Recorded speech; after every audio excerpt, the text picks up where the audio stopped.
We are so excited to welcome you to the SPI, ESI, and North America Smart Energy Week virtual trade show. With nearly 200 participating exhibitors from across the renewable energy industry and 100 live education sessions, we are proud to bring you a robust, energy-filled 2 days of opportunity and access to the best of the industry. Take time and visit with all of our exhibitors who are available to live chat with you over the next 2 days. And make sure that you've created your My Show Planner account so that you can interact with all of our exhibitors. Every day, there will be a dedicated live chat time block from 2 to 5 p.m. Eastern so that you can chat with the exhibitors. And all of this is brought to you by EDF Renewables. Let's give them a virtual big round of applause for their support.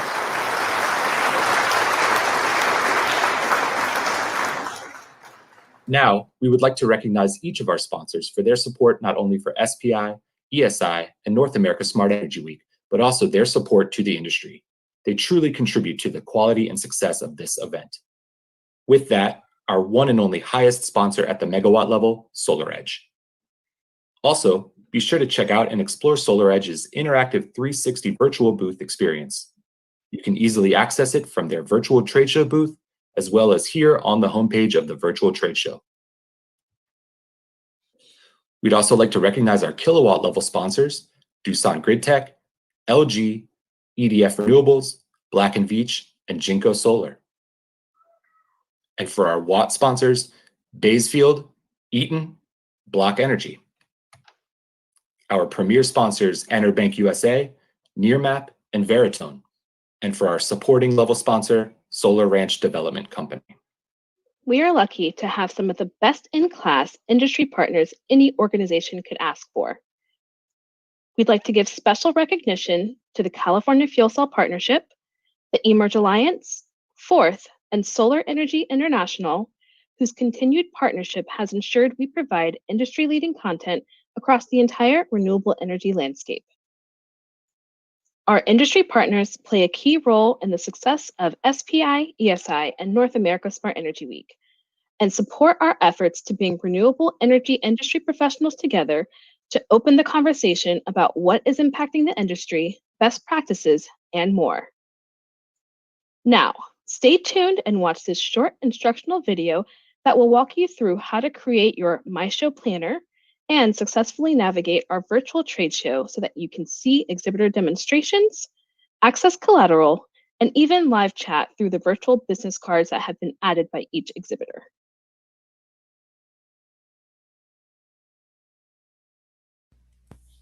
Welcome to the virtual event My Planner. This tool has everything you'll need to make the most of your time searching and networking online.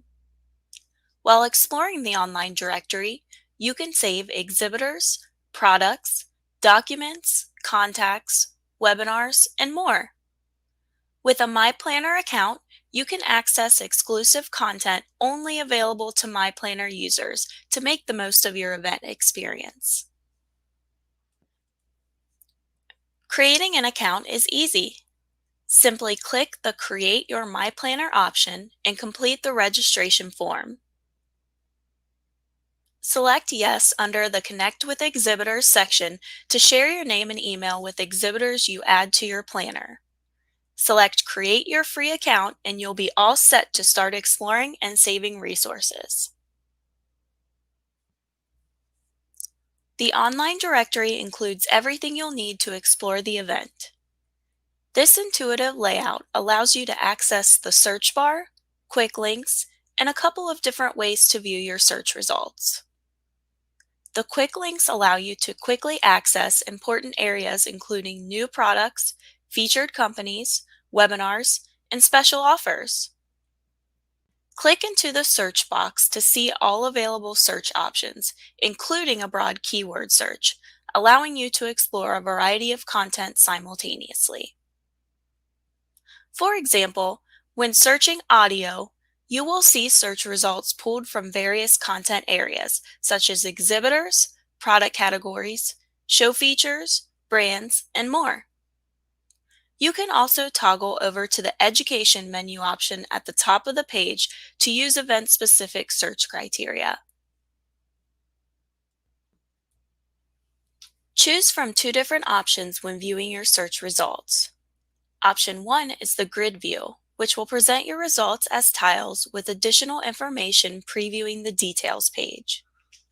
The second option is the list view, which will display the same information but within a listed format.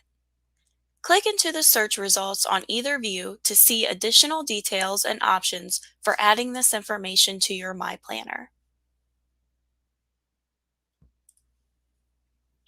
As you start to explore the directory, you'll notice a new notification in the top right corner of your screen.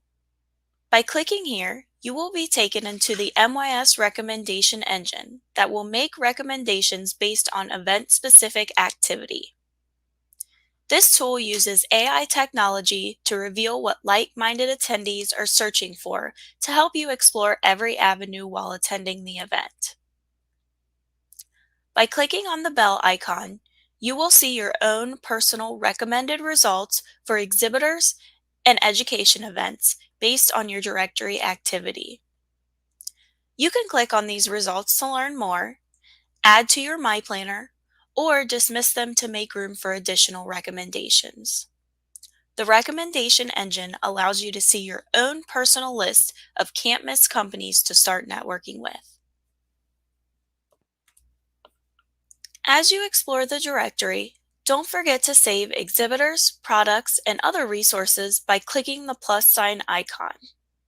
You can then access your saved items in the corresponding sections of your My Planner. Click the My Planner option in the navigation menu to go to your planner homepage. The homepage includes an easy-to-navigate layout. Simply scroll down or navigate to a specific area using the menu options at the top of the page. You can save scheduled events such as networking sessions, training, guest speakers, and more to your My Events calendar to keep track of your schedule. Within the Exhibitors section, you can see your saved exhibitors, mark who you have spoken with, and take notes all in one place.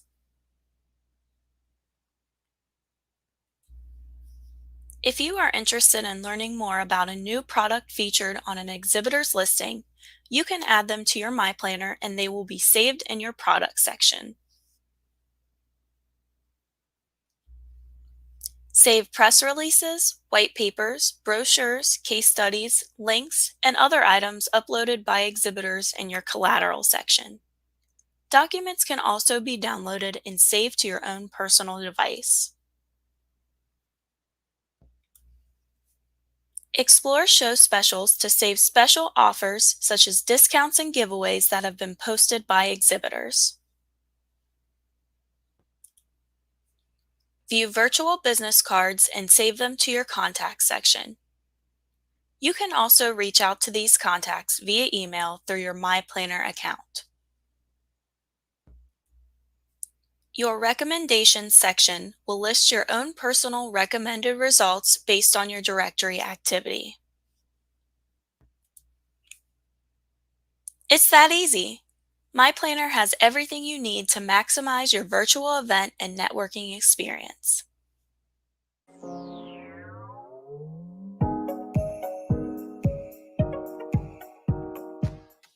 The MYS chat is a way for attendees to connect with exhibitors in real time. My Show Planner users can easily engage with exhibitor contacts through the one-to-one chat function available through an exhibitor listing or through the new chat interface within the Planner dashboard. This feature is available to all My Show Planner users with just a few easy steps. Both attendees and exhibitors must first create a Planner account, verify their email, and enable the chat feature in their profile settings to send and receive messages. Using this tool is easy. Simply log into the planner and click the My Chat button. Here, attendees can view their saved contacts along with a full list of all contacts. Any exhibitor who has the green tag labeled Available is currently available for a live chat. To start a chat, attendees can simply click the chat button to the right of the contact's name. They can also start a conversation by clicking the chat button next to the online contact information on the exhibitor's details page. If a contact is not available for a live chat, attendees have the option to reach out by email directly. The contacts listed on the exhibitor details page are based on the information entered in the online contacts section of the exhibitor dashboard. Exhibitor contacts will see any messages they have received when they select the My Chat button. They can network with attendees and see their chat history indefinitely to revisit information when they follow up with leads. If attendees or exhibitors navigate to another part of the online directory, they will receive an alert at the top of the page when they have an unread message. They can click the banner to navigate back to the chat area or close to view unread messages at a later time.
Welcome to SPI, ESI, and North America Smart Energy Week, the largest event in North America for the renewable energy industry, including solar, storage, smart energy, wind, hydrogen and fuel cells, geothermal, and EV infrastructure.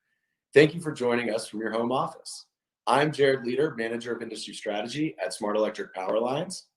And I'm Brian Patterson, Chairman of the eMerge Alliance. Jared and I will be your Smart Energy Microgrid Track Ambassador hosts for the next 2 days. Our role is to help you navigate smart energy and microgrids and why it's important to our cause.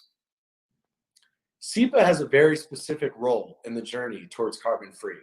Our mission is to facilitate the electric power industry's smart transition to a clean and modern energy future through education, research, standards, and collaboration. Emphasis on smart. SEPA works with our members and clients to identify solutions that are affordable, secure, reliable, sustainable, and resilient. Microgrids present a unique opportunity to accomplish two of these goals at once, providing clean and resilient power for individual customers, the community, and the larger system as a whole. The eMerge Alliance is a nonprofit open industry association of commercial, government, and academic member organizations who are developing vanguard standards to help catalyze the rapid adoption of hybrid AC-DC microgrids in commercial, industrial, and residential buildings, neighborhoods, and communities that can achieve the goals that Jared has just identified. With an emphasis on new and a bigger emphasis on emerging technologies, we are providing early guidance in the rapidly developing world of microgrids as they begin to transform the power industry and lead it in very new directions with new and exciting opportunities for the industry's product and services supply base. Over the next 2 days, we recommend that you check out the following sessions in order to gain business insights and make new connections. On the 21st, we have the benefits of the intelligently controlled solar plus storage microgrids at 2 p.m. Eastern. And as a reminder, all of these times will be in Eastern. Next, we have the hybrid AC-DC microgrid for residential application at 2:30 p.m. Eastern. Then Brian will be talking about mesh network microgrids at 3 p.m., followed by distributed intelligence, microgrid controls at 3:30 p.m. And the day wraps up with zero energy affordable community microgrid at 4 p.m. And on Thursday, beginning at 2 o'clock, we'll have the critical role of energy storage in microgrids, followed by microgrid use in freight transportation terminal infrastructure at 2:30. And then I'll be back at 3 o'clock with a second chapter, if you will, of the changing face of power, the grid of grids. At 3:30, there'll be a presentation on modular bidirectional microgrid converters. 4 o'clock, the critical role of modeling from microgrids. And last but not least, at 4:30, we'll wrap things up with achieving the maximum penetration of renewable energy sources in microgrids. And remember, all those times are Eastern. The following exhibitors are innovating and leading the charge in the smart energy space. Please head over to the Virtual Expo Hall platform to engage with these exhibitors and learn more about their innovations, technologies, and products. They are Schneider Electric, Black & Veatch, Amera, and CleanSpark. And we're excited for this opportunity to learn and engage with you at the virtual show over the next 2 days. If you would like to reach me directly, send me an email at bpatterson@emergealliance.org. And I can be reached at jleader@sepapower.org. In the meantime, have a great Smart Energy Week.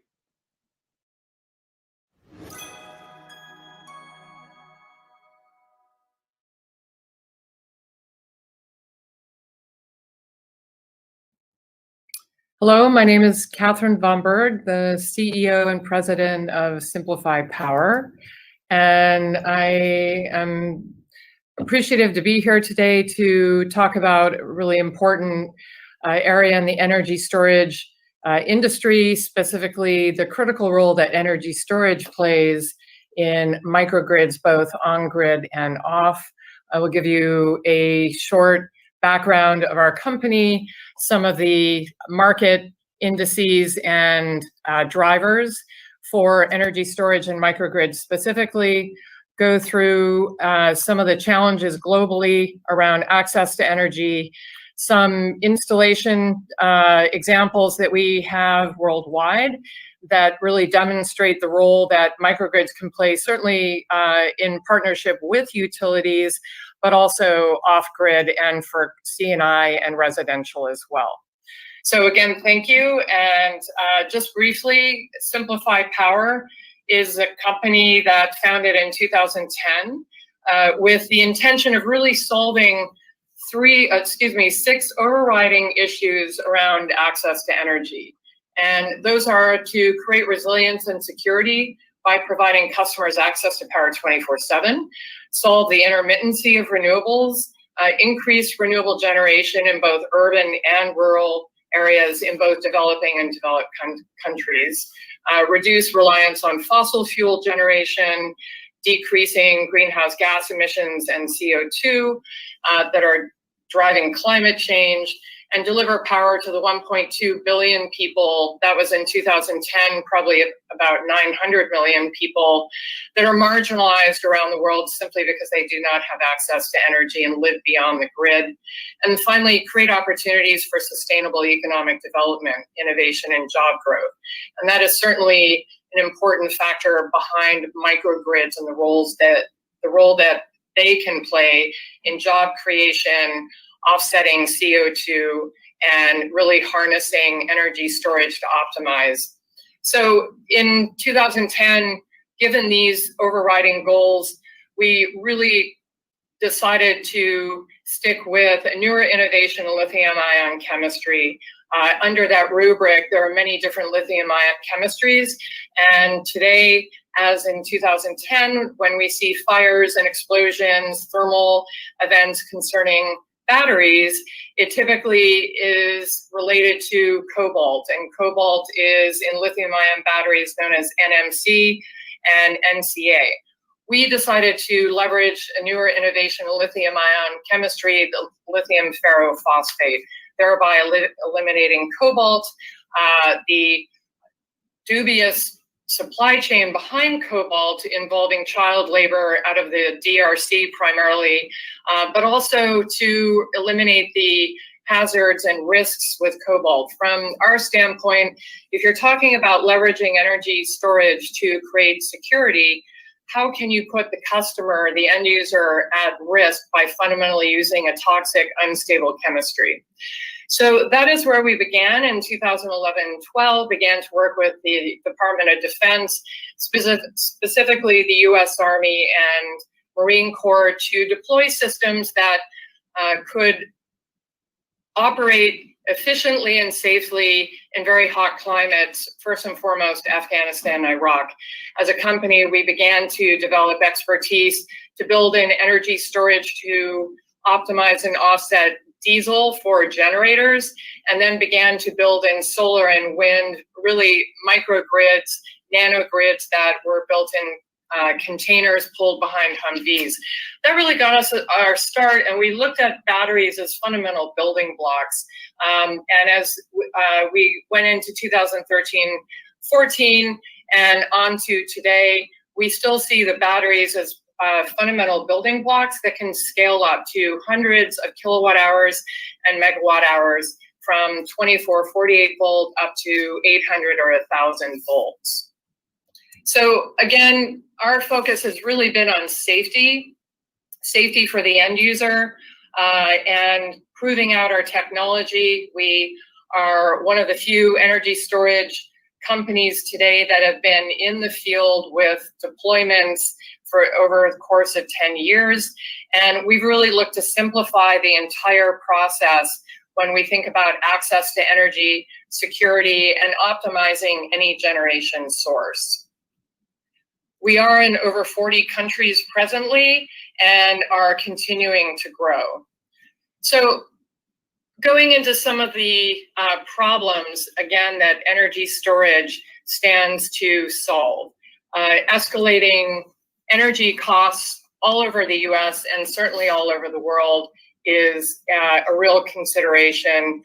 Failing infrastructure, which we are seeing, especially in California, where our company is based, with the rolling blackouts and fires, but all over the country seeing infrastructure interruption.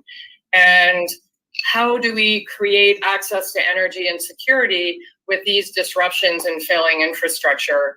And that is with customer-sited energy storage at the home, at the business, whether it's commercial or industrial. Having energy storage on site is a critical factor in creating reserves. And then, of course, issues around decarbonization, the escalating emissions, CO2 levels that we are looking to really make a difference on. Just to quote some issues around decarbonization and climate change, right now in 2020, really as of July, there have been 10 severe climate disaster storm events with losses exceeding 1 billion each in the US alone. And these numbers are increasing year over year. Currently in California, we have had over 8,000 wildfires and some are still burning. Indeed, the Amazon is on fire, and we are estimated to have climate refugees going up to the tens of thousands, if not hundreds of thousands. And it's estimated by the World Bank that there will be climate refugees in the US and globally, estimated to be about 143 million. So climate change alone and this issue around decarbonization is really critical. So simplify, again, we're looking to make an impact and create solutions to these problems. Obviously, accelerating the energy transition.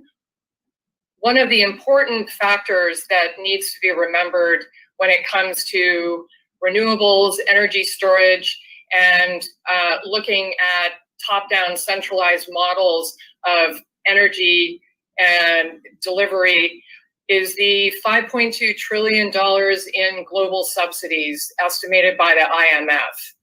And that 400 billion in subsidies, consumption subsidies, that are typically spent by developing countries providing below market cost for access to fossil fuels. These numbers are really staggering and add to the challenge around shifting away from fossil fuels and accelerating the energy transition. The other issue here is that even with a 30% rise in price around gas and oil in 2019, gas and oil stocks were underperforming. And it's important to take note of this in the context of subsidies and the fact that many large fund managers and investors are looking to divest from fossil fuels, further depleting the value of the stock. And that is indeed one of the market drivers today. These are just a few of the top line issues when it comes to market drivers, specifically around the falling cost of fossil fuels and lack of valuation around stocks is one. If you look at this slide, Q4 in 2019 marks the largest ever quarter for storage deployments across the US markets. For us as a company with our international customers, we're actually seeing, even with COVID and the economic downturn, a 30% plus increase in demand. And it really seems that people in the US, but also globally, confronted with economic challenges and failure of large top-down distribution systems to deliver resources, energy, food, water, people are more and more beginning to understand that it's important to create reserves in their home, their communities, businesses, hospitals, and schools.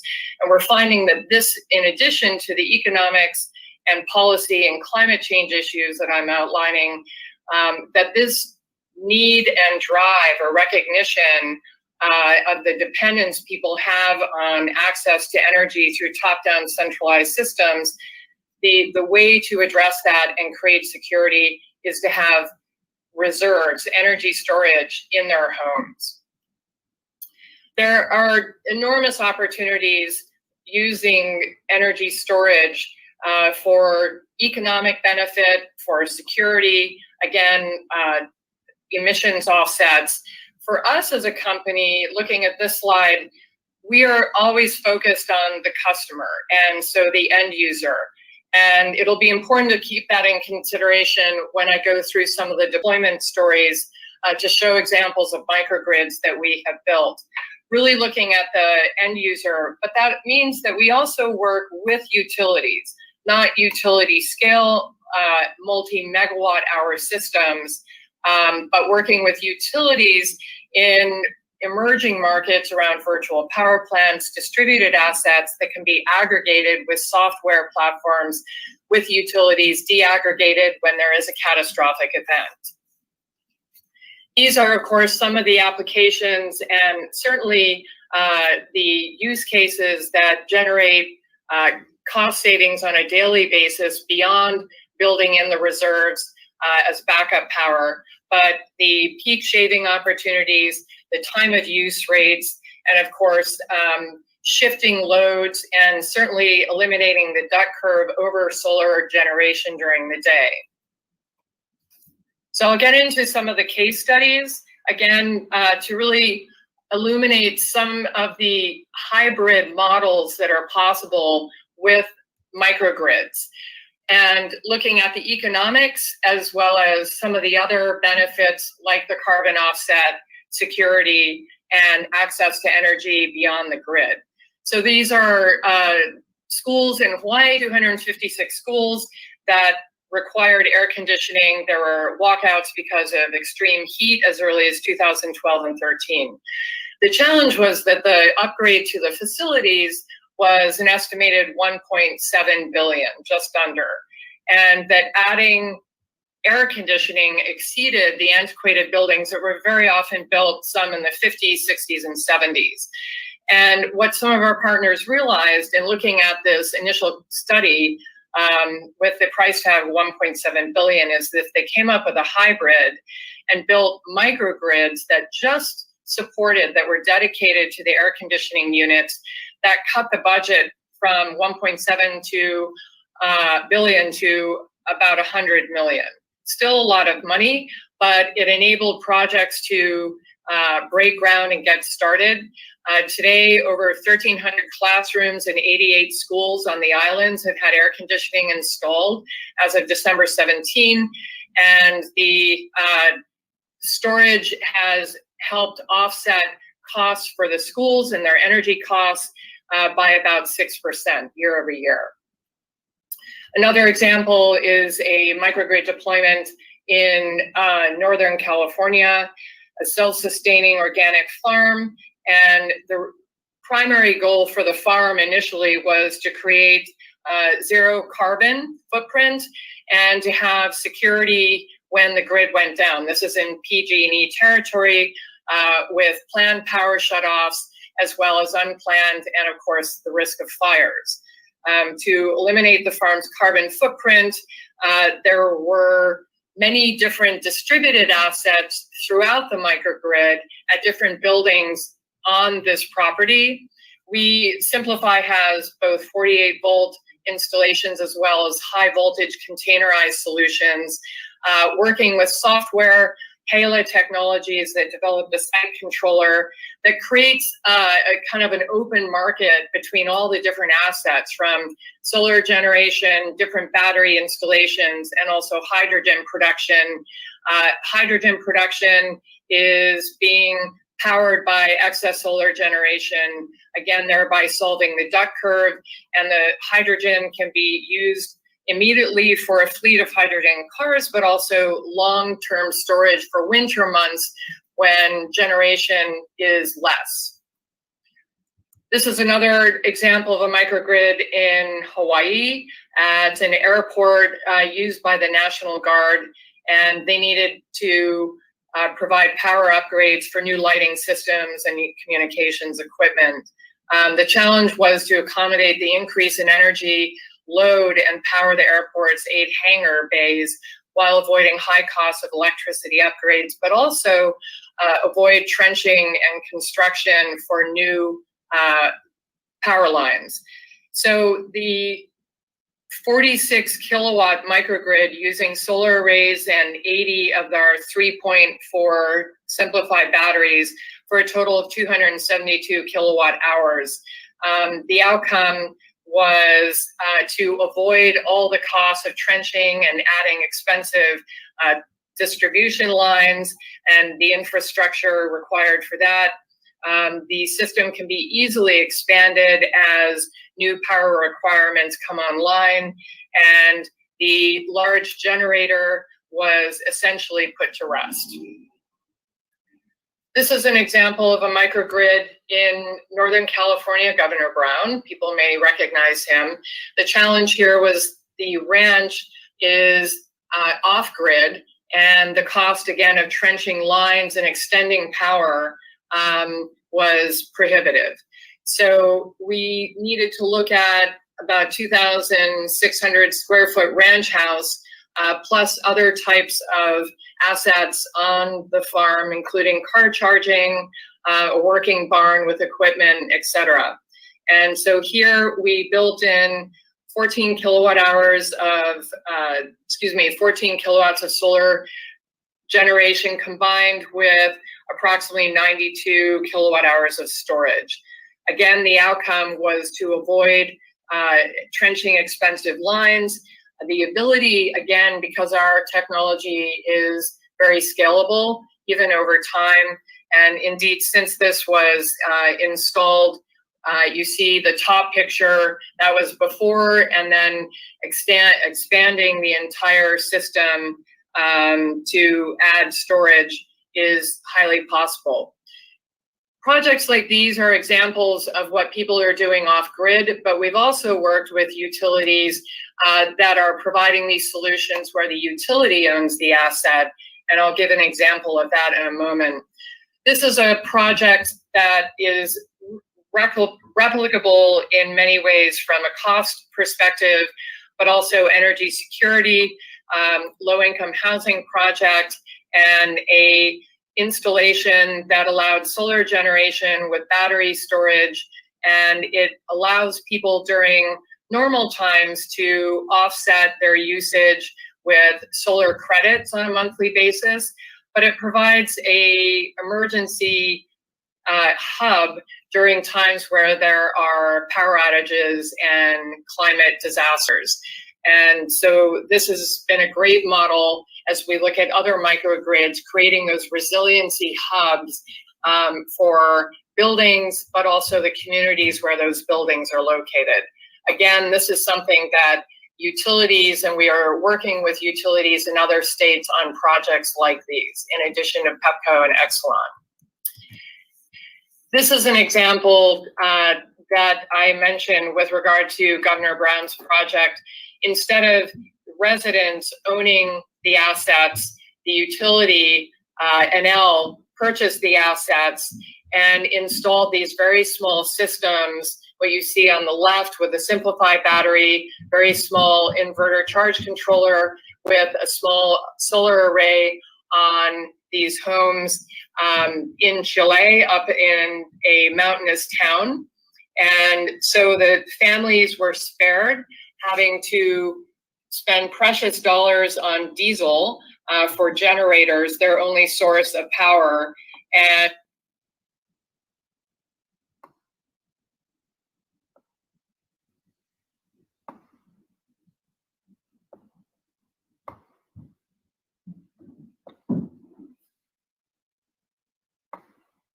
other microgrids, creating those resiliency hubs for buildings, but also the communities where those buildings are located.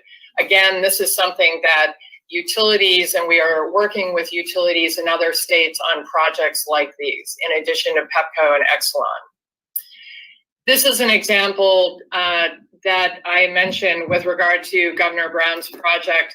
Instead of residents owning the assets, the utility, NL, purchased the assets and installed these very small systems, what you see on the left with a simplified battery, very small inverter charge controller with a small solar array on these homes in Chile, up in a mountainous town. And so the families were spared having to spend precious dollars on diesel for generators, their only source of power, and we're able to rely on solar, but also to have access to power 24/7. Again, this is a very innovative program that NL developed with cost savings both for the utility and the customers they serve. This is an example of a microgrid in New Zealand, and the challenge was the upgrades to the network and improvement of transmission and distribution lines specifically were not cost effective, primarily because these were on the fringes of the grid for agriculture, both dairy and farming. And the poles and wires are constantly being knocked down by severe winds and other weather. So it was actually the power company that looked at the economics and realized it would be more cost effective to cut transmission lines, remove the poles, and airdrop in what you see on the lower left, the microgrid in a box, if you will, with solar array. And this eliminated the interruption in access to power, which meant cost savings for the farmers, particularly dairy, and provided greater security, but it also provided savings both for the farmers as well as the utility. More and more we're seeing as a company, as we work with C&I customers and utilities, that these types of microgrid installations save money on both sides of the meter, if you will.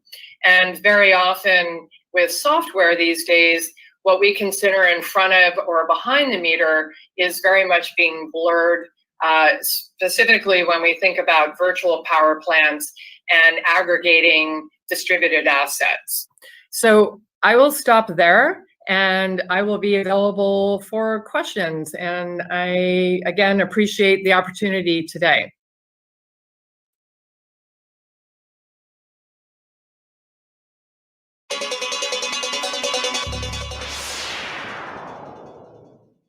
Aloha and welcome to the Solar Coaster Live Show. We are here to discuss a great adventure that Jay had with Cuttyhunk Island in Massachusetts. Absolutely. I mean, so microgrids are a big part of the conversation for us, coming from Hawaii specifically. Most folks don't know Hawaii as a state is multiple islands, and none of them are actually connected in any way, shape, or form for power. So we all exist truly islanded in that fashion. So we pay a lot of attention when other people are doing things.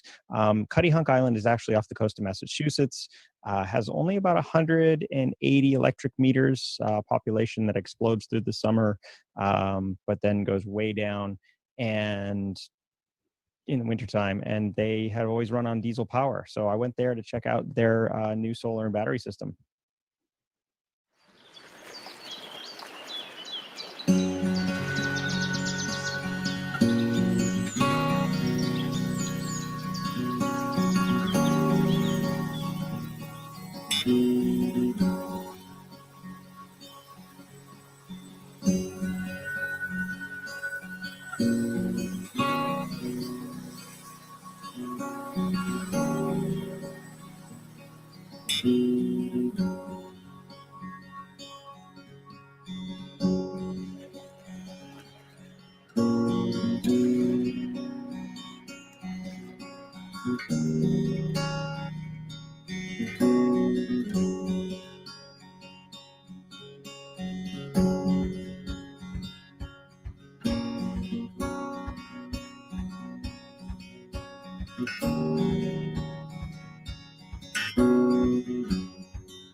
I got to tell you, Jay, that video is so inspiring. And I remember I was meant to go with you and I didn't make it, and I'll regret it forever. Absolutely. You're a sailing guy anyway. You saw those that intro. But the biggest, most impactful thing for me was just talking to the folks on the ground. They'd lived their entire lives on the island, listening to that little diesel powerhouse. And all of a sudden it was silent. And it was like for a while, it was just like, what's wrong? There's something off for them. And so it was just great for them to finally be able to enjoy the island as it was meant to be. That's something we don't always think about, right? It's like, of course, there's all these different value propositions to renewables, but one of them on a very small island like Cuttyhunk Island in Massachusetts is that you have that sound pollution. Not something that would kind of really necessarily jump right out in front of our minds, but in an environment like that, when you've got a generator running all the time, pretty much, that changes the character of the place that you're in. And what an amazing value proposition. Before we turn this off here, what was the overall percentage? Was it about 2/3 renewables at the end of the game? Yeah, they're up to about 80% now in the peak season, which is absolutely fantastic, and 100% during the wintertime. So like I said, we've done a lot of content on island microgrids over the years. Molokai, episode 61, this Cuttyhunk Island story, episode 69. You can catch them all at solar-coaster.com under podcasts.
Hi, my name is Ron Godovic. I'm the CEO of Windstacks Energy based in Pittsburgh, Pennsylvania.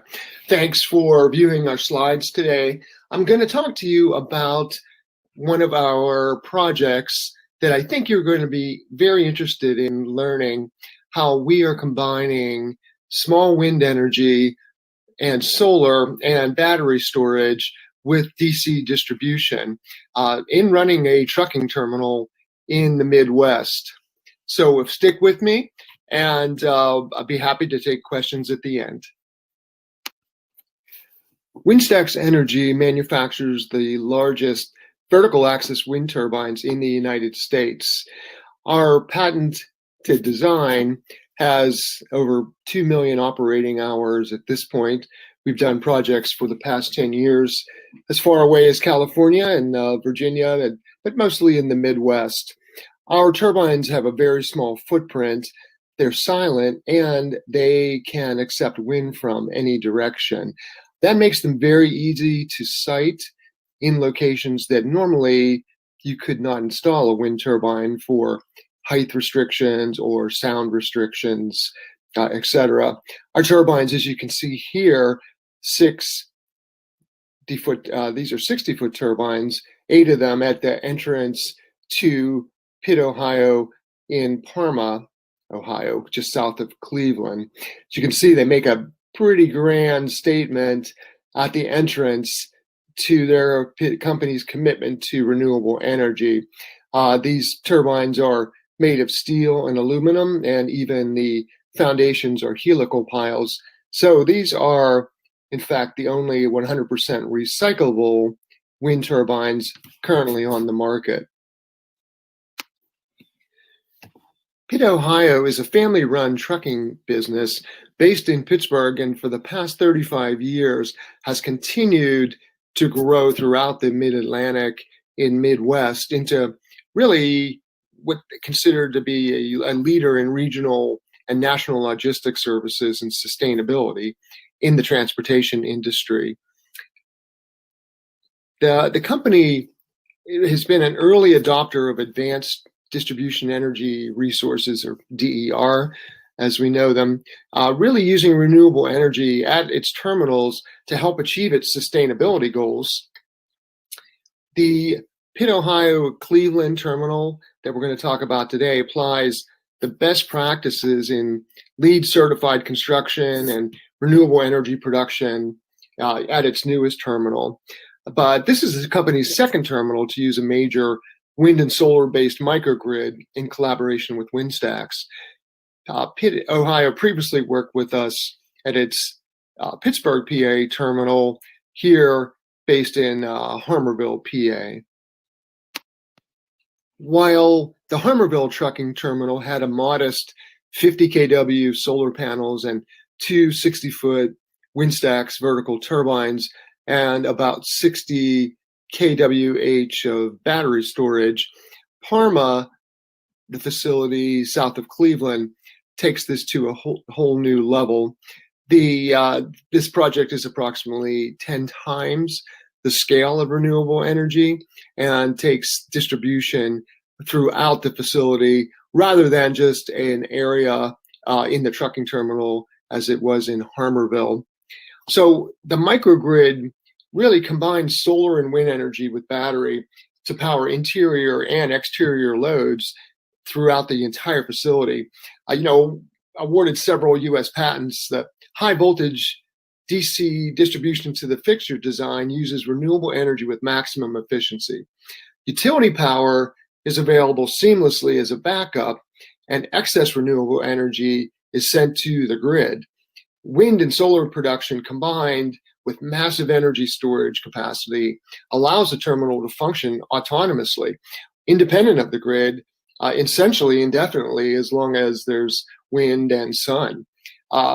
This type of energy resilience and carbon offset is really unprecedented in the trucking industry, and it's a major competitive advantage to Pitt, Ohio and its customers. In Ohio, only 2.5% of the state's net electricity is generated by renewable energy. Coal fuels 58% of generation, natural gas 24%, and nuclear energy accounts for another 15%. But the limitations of solar and wind incentives in Ohio are really well known. This is an area where fracking is common, and natural gas generation is also common and relatively inexpensive. But in this situation, this made perfect sense for this customer. This facility runs 24/7.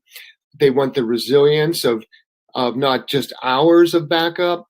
They do, of course, have a traditional generator on site to back up the backup of renewable and utility. But this site is, even though it's a new building in a very developed area south of Cleveland, regularly loses power. So what the battery backup does and the DC behind the grid distribution really allows for a seamless transition between.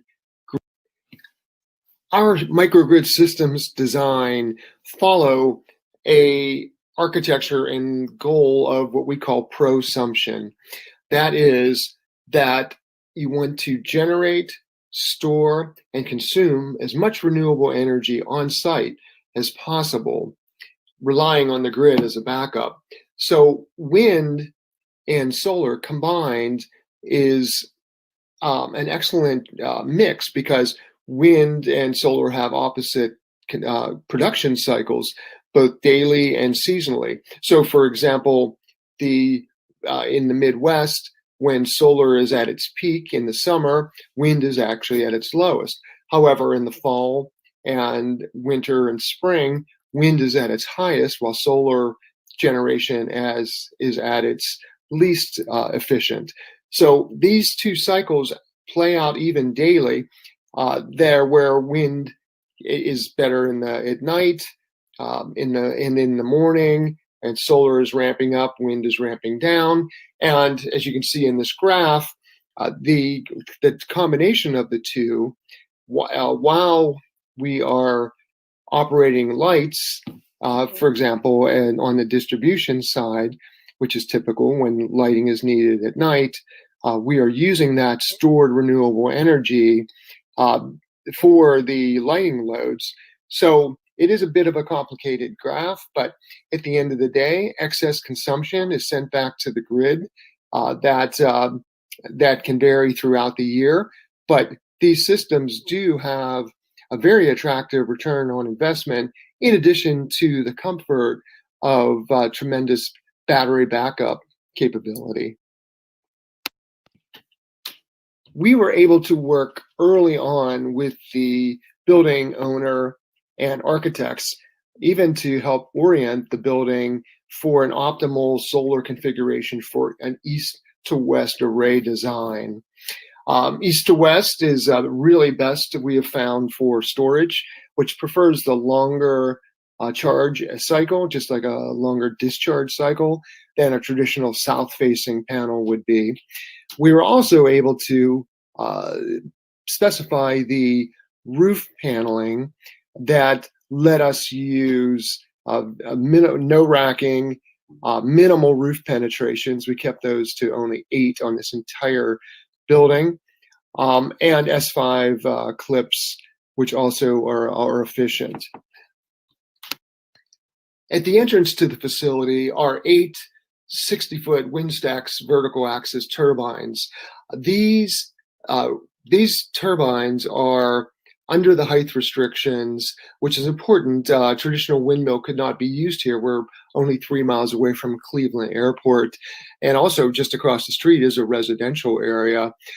Traditional windmill could not have been installed here with the setback requirements and height restrictions. Our turbines, as you can see, operate from different wind directions, and they are silent. In fact, being based on drag instead of lift, they produce no vortex sounds or air pressure sounds that you would experience with a traditional windmill.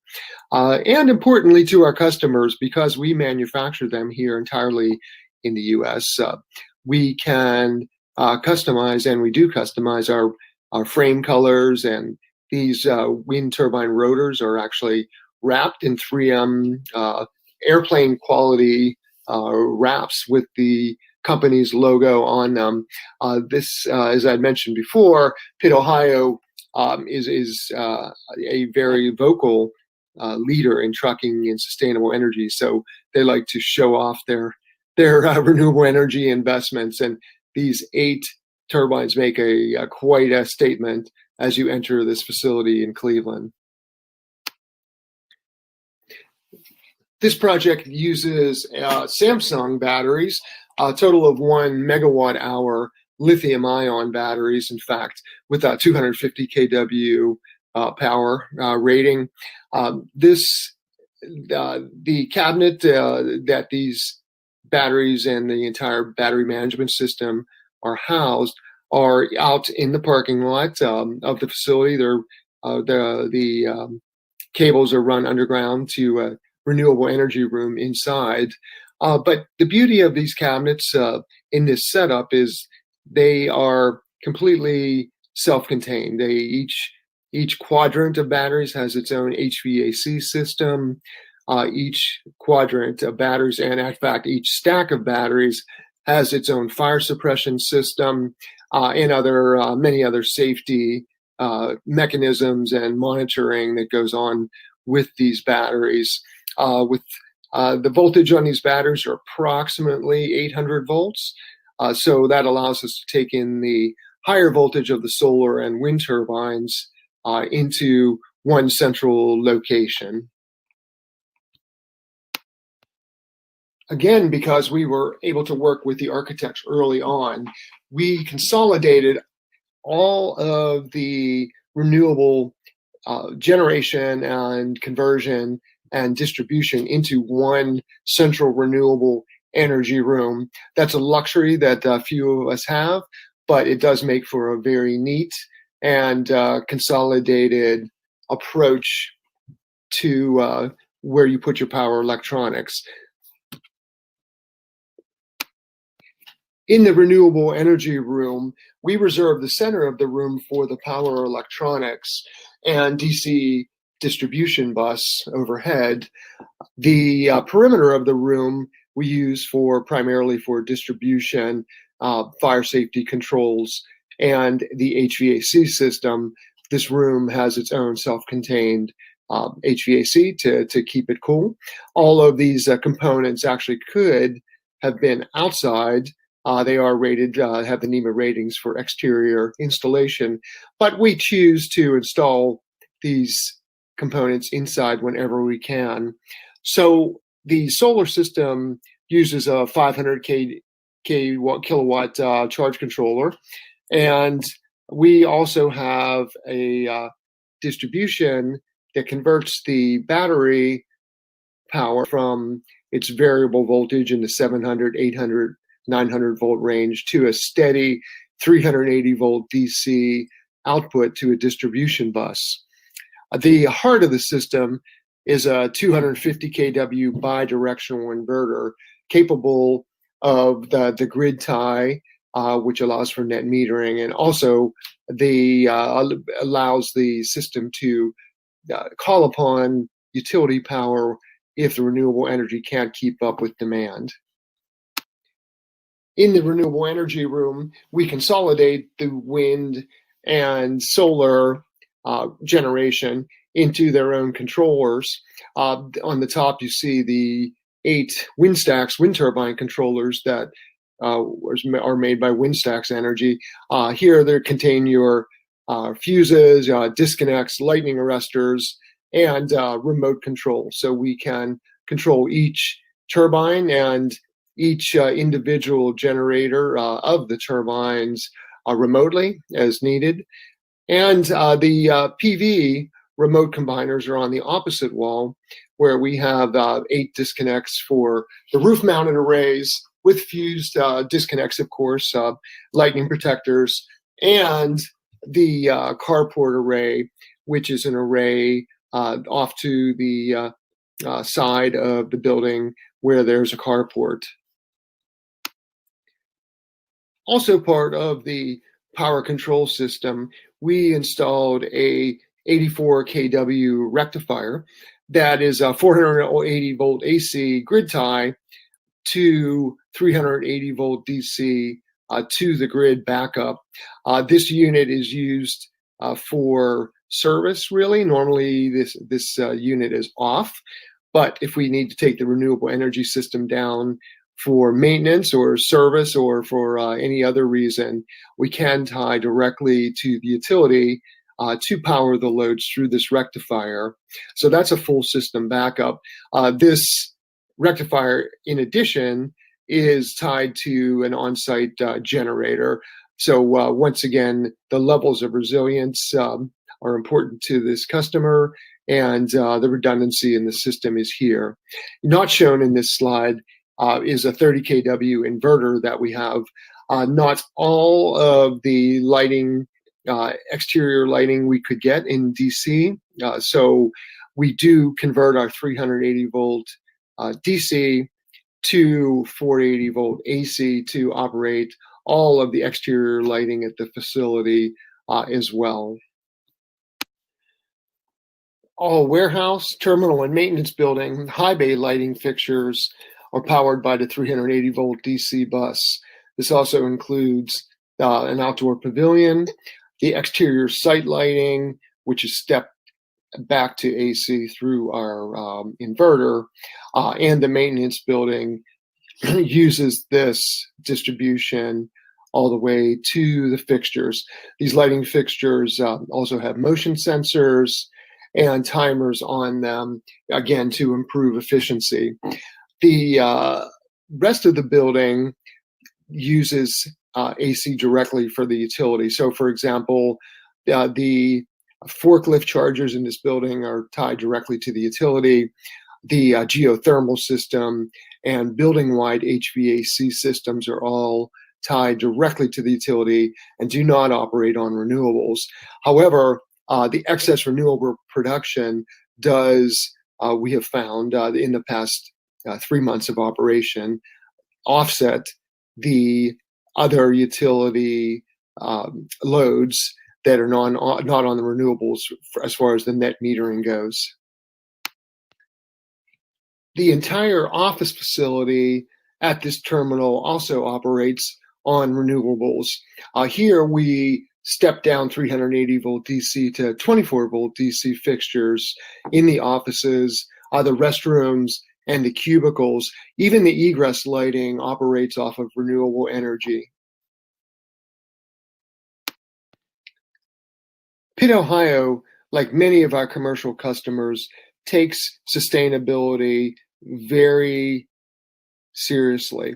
So the offset on this facility, which happens to equate to 421 tons of carbon dioxide equivalent, is very important to them in decision making.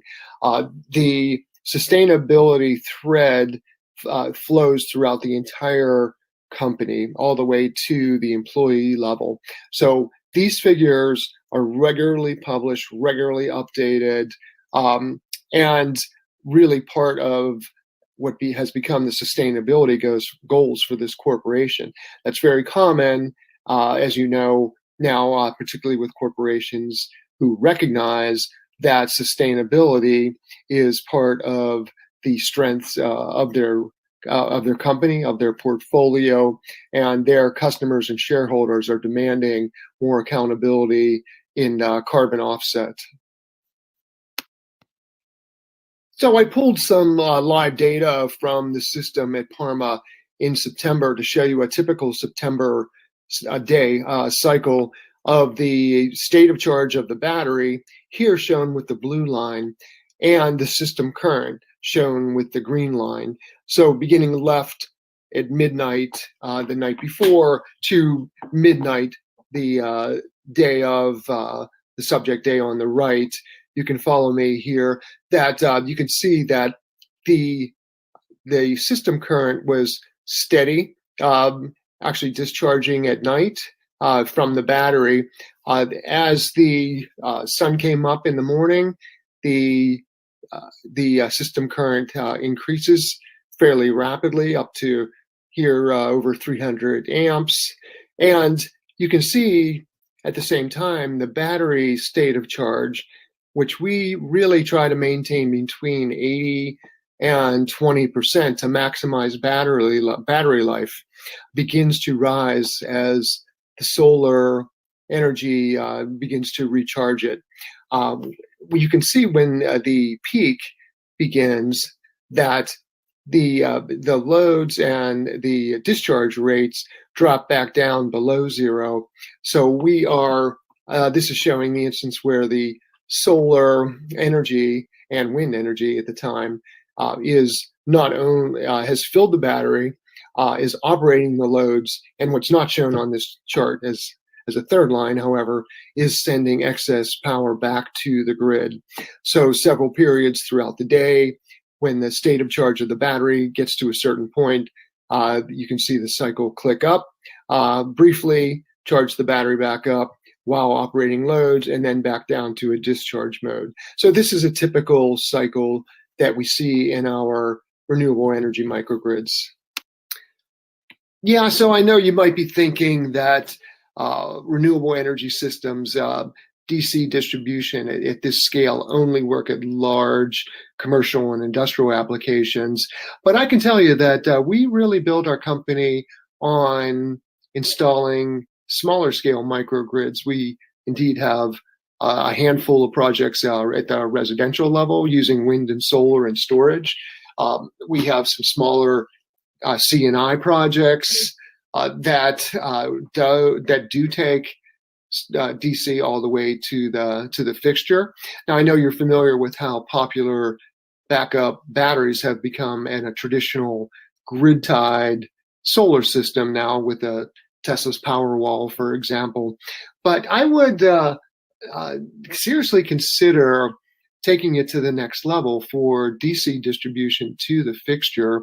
The efficiency gains are tremendous, and in addition to being an additional revenue source for your company, it is a real additional value to your customers to consider, DC distribution beyond the battery as well.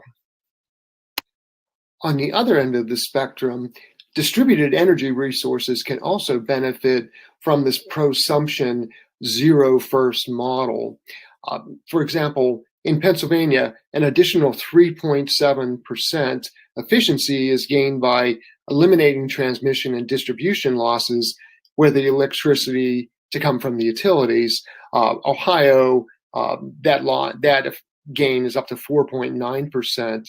The avoided loss is an additional external benefit to the environment and the customers by further reducing greenhouse gas emissions of traditional generation. That data is from the U.S. Energy Information Administration in 2018.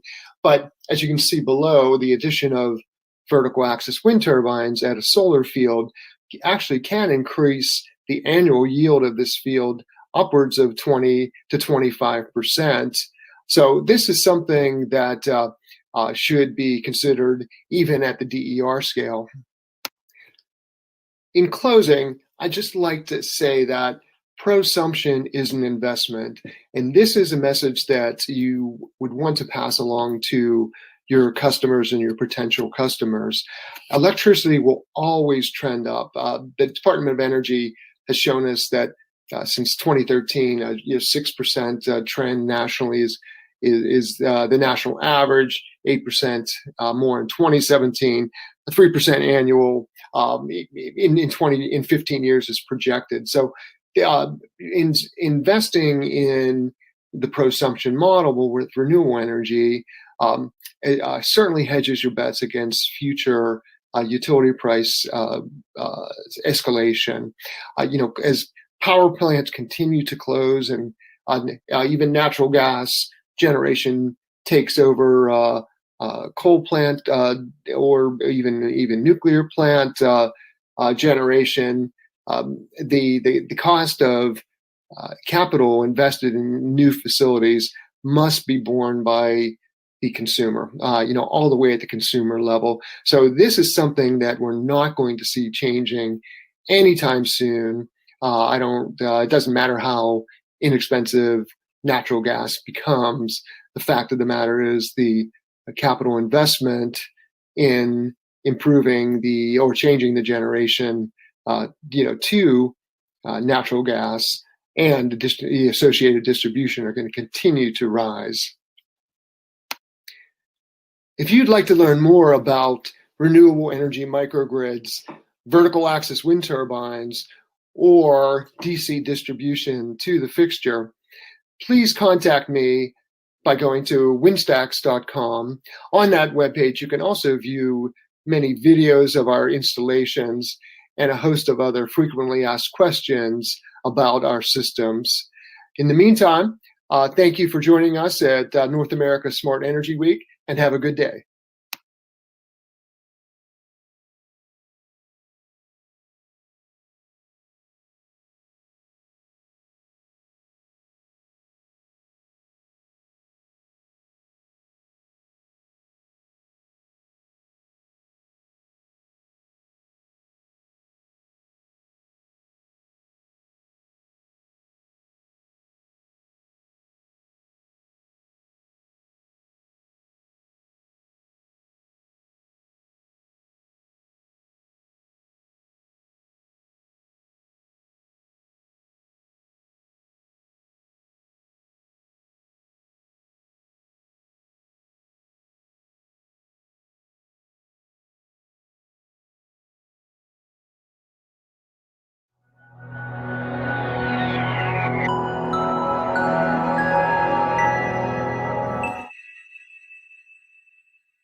The world wants new energy solutions. City services Local businesses and neighborhoods need cleaner, affordable, reliable energy delivered safely. Electricity needs to be smart and future-proof. But new solutions are complicated. They're tough to implement and don't integrate easily into existing utility systems. None solve all the problems.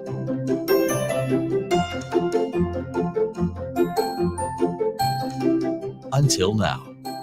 Introducing Block Energy, the smart energy platform designed to eliminate complexity and risk.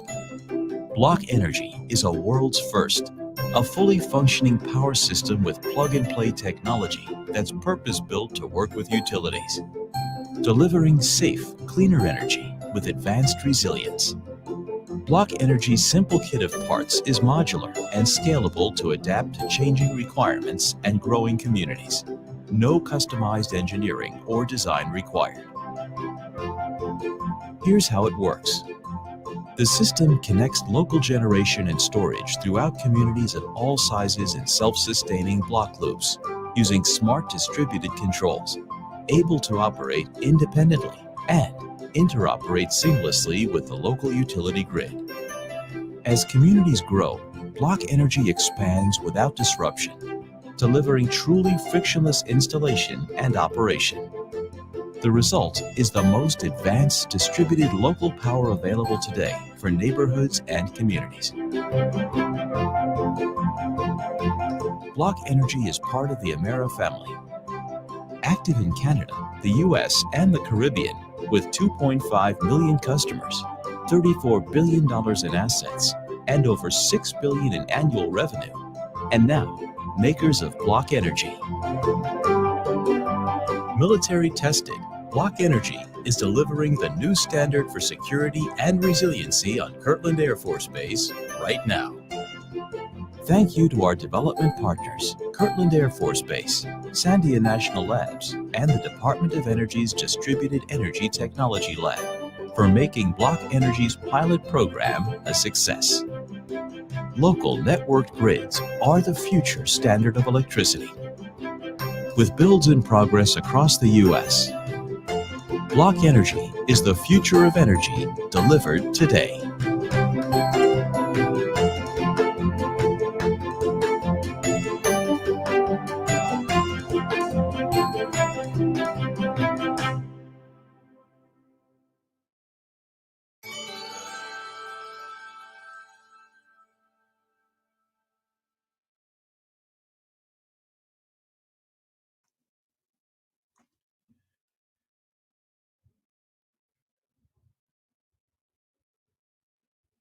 Good afternoon, everyone. I'm Brian Patterson, Chairman and co-founder of the eMERGE Alliance. My presentation this afternoon is about the changing face of power. I'll be talking about some critical characteristics of Hellenic, multi-tier, bidirectional microgrid architectures. And again, like yesterday, due to the virtual format of my talk, no refreshments will be served, although I will endeavor to satisfy your thirst for knowledge and information. So let's get going. For those of you who weren't at my session yesterday on mesh network microgrids, let me give you a quick overview. And for those of you who were, this will be a short reminder of its content. The reality is that electricity is becoming more and more critical to the sustainability of our civilization in its current form.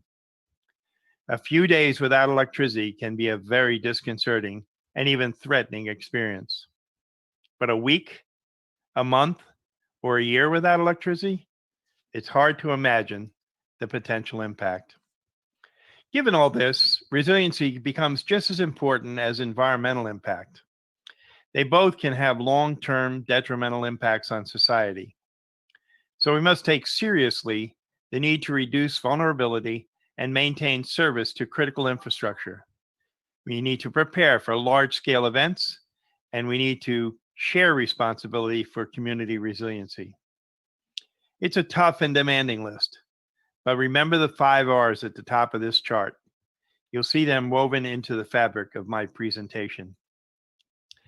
But as we push the key emerging technologies that are converging on the power industry, the resiliency goal set seems less daunting, particularly if we consider greater networking of smaller distributed energy resources and microgrid systems to accelerate their achievement, lower their cost, and multiply their ability to create value. Microgrids are squarely at the intersection of these technologies.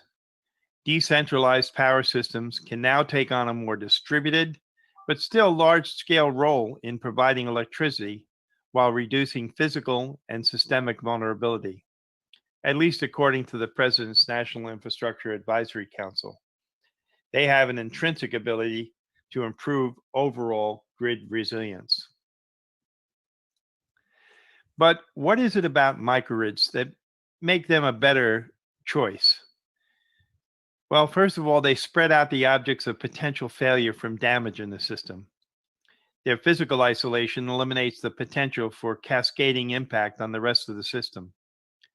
The networking effect creates a better asset utilization and group solutions. Their holonic architecture, that is, that they can easily operate on their own or as part of a cooperative system, make them more valuable.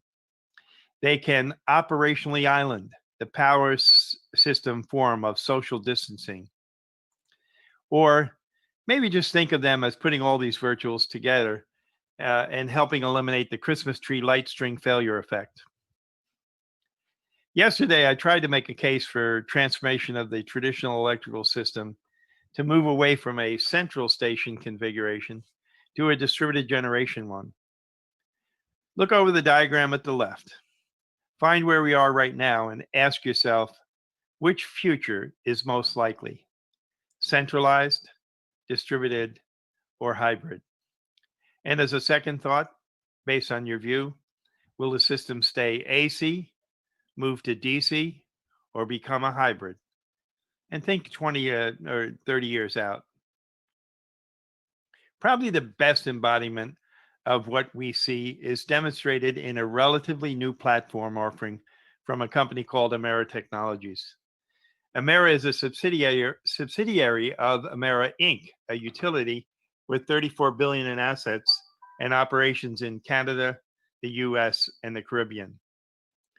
It's a multi-tiered grid network platform that extensively utilizes direct current and a semi-autonomous distributed intelligent approach to control.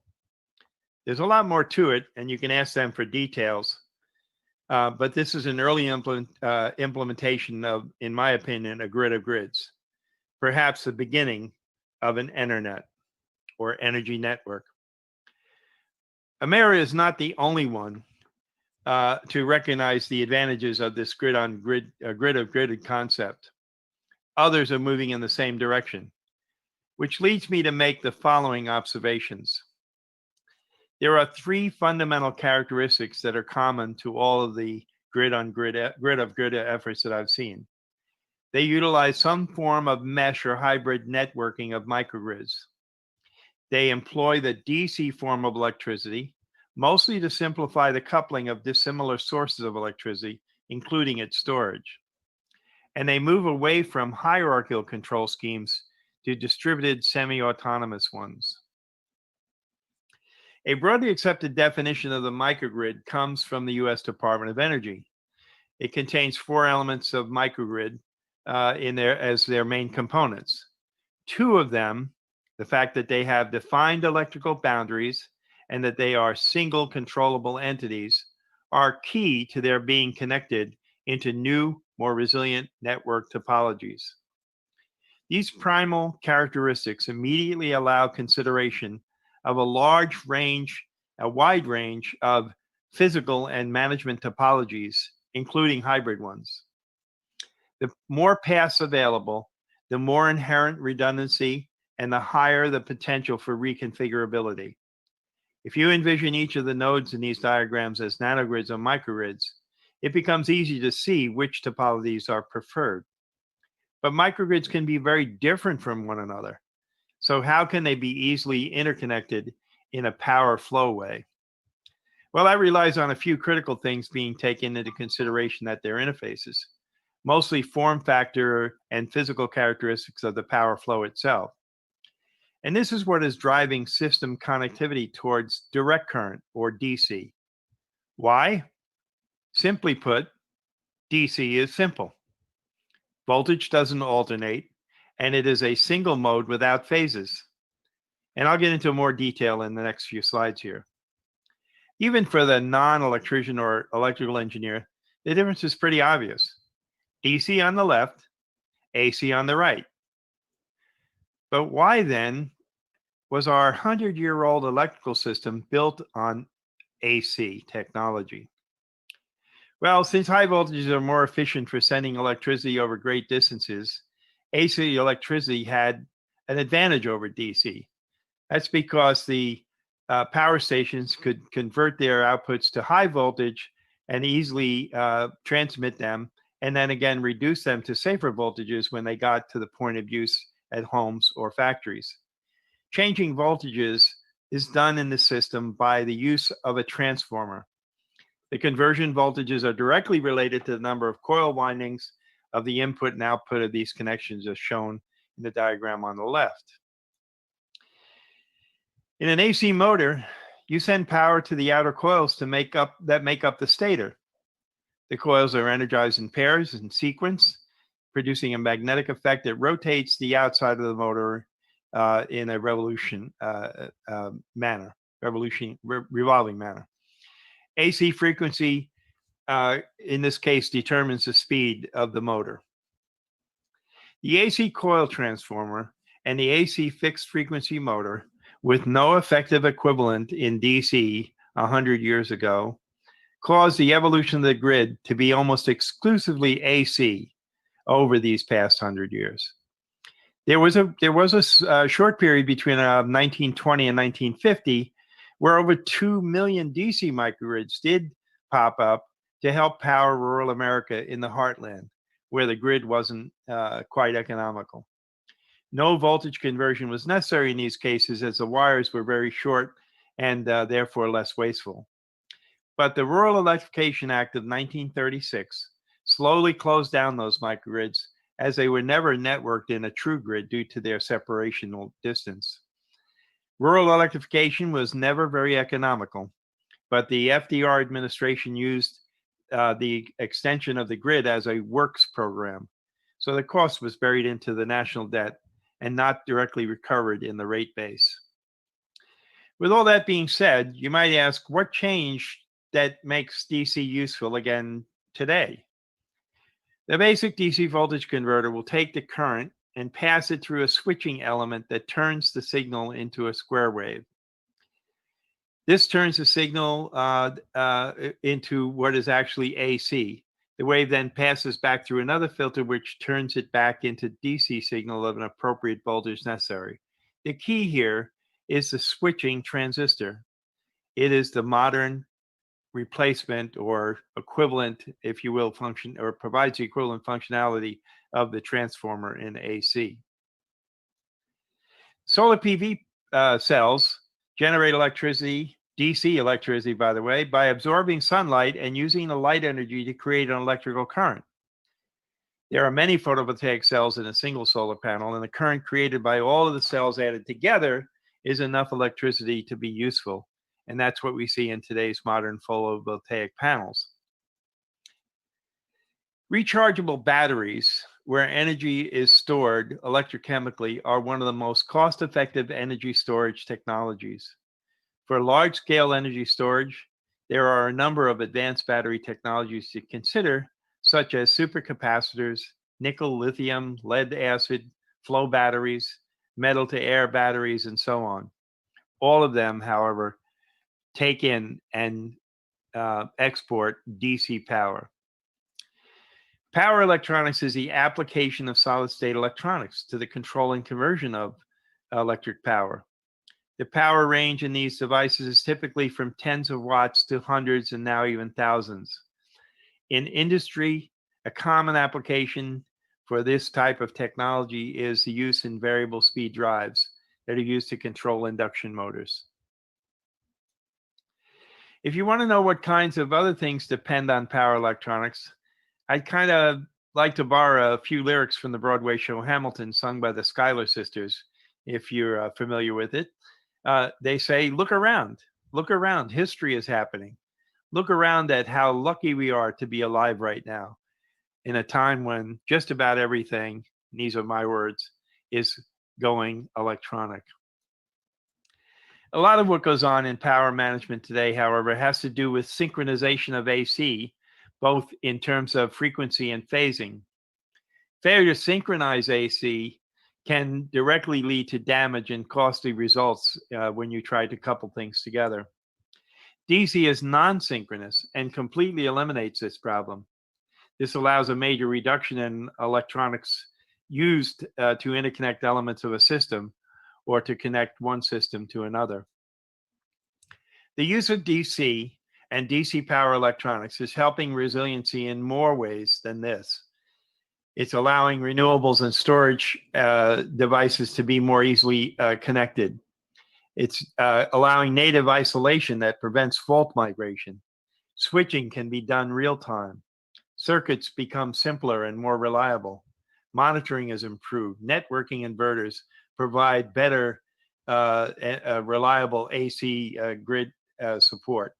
And even wiring can be more secure at a reasonable cost using DC at its core.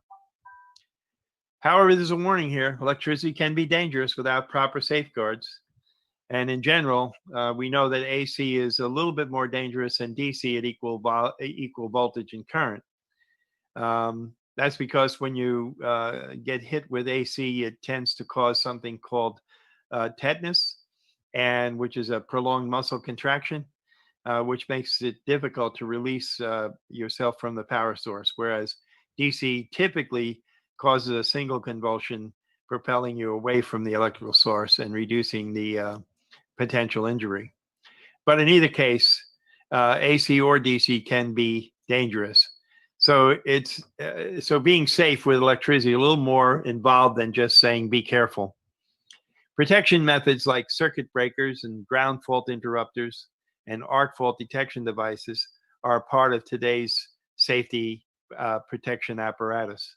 Modern DC power electronics are enabling electronic versions of these devices that can be faster and more sensitive to these potential hazards and greatly reduce their hazardous potential, hazard and damage potential.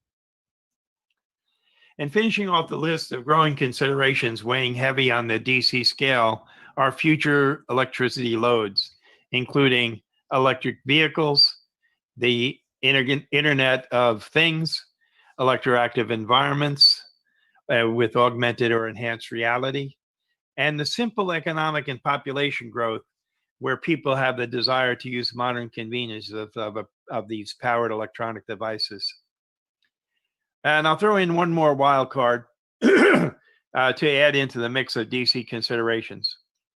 Based on the rapidly evolving use of power electronics, I believe we will eventually move from the use of analog electricity to digital or packet electricity. This will send us into yet a whole new set of electrical system capabilities based on DC, favoring again the DC systems in the modern architectures. Well, enough about DC. Let's talk about control for a sec, or more specifically, distributed intelligent control. With distributed intelligence embedded at the local level, a nano or microgrid halon that is simultaneously a whole and a part of a grid becomes a self-reliant unit that possesses a degree of independence and intelligence to handle contingencies without instruction from higher authorities.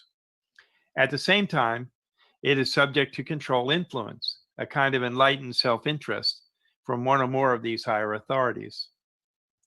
From a distributed control perspective, each nano or microgrid operates as its own control agent without the direct intervention of humans or others, and have control over their own actions and internal states.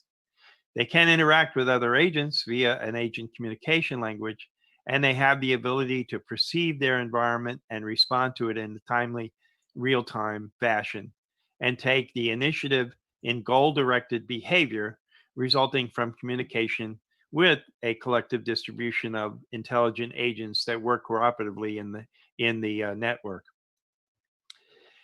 Perhaps you're asking, why bother to go to distributed intelligent controls? As Duke Energy, the largest utility in the country in terms of customers served and the third largest utility user of solar PV, they provided a simple answer to what could otherwise be a very complex subject in this summary chart shown here, published in its report on distributed intelligence. They believe that the accelerated deployment of distributed generation systems such as renewable, solar, wind, microgrids, and storage, etc., are really putting a stress on centralized control. Conventional information systems used for central station control were really designed for a few large primary generation facilities and cannot adequately support new consumption modes, new generation, distribution, storage, and consumption in a dynamic environment. Microgrids, by their own nature, are complex systems. The proper application of intelligent control at this level is important. It's also important that they allow interconnection of a somewhat varied and reconfigurable collection of energy resources. And finally, that their control is capable to present the microgrid to the rest of the network as a single entity, agent, or object in the network, both in physical and cyber terms. Turning the complexity of the microgrid into a unified whole simplifies its ask-offer transactional interaction with the rest of the network. While they internally optimize their own complex operation, including applying game theory where both the assumption of rationalization and maximization can be applied, to achieve a simplified single executable result, looking from the outside in the ask-offer environment is the objective. An object, and with object thinking, you have to think differently. There are a long list of operational advantages to this thought process, including things like better concern management, modular treatment of the elements, maintenance and debugging coincident with real-time operation, complexity reduction, we've said that a number of times, functional reassignment, and prompt collaboration, all of which can enhance the system's resiliency. The relationships between nanogrid, microgrids, and macrogrids can become usefully symbiotic. Bulk grid support can include things like frequency support, voltage support, the addition of captured energy reserve, peak demand mitigation, and basic energy production at the grid edge where it is used.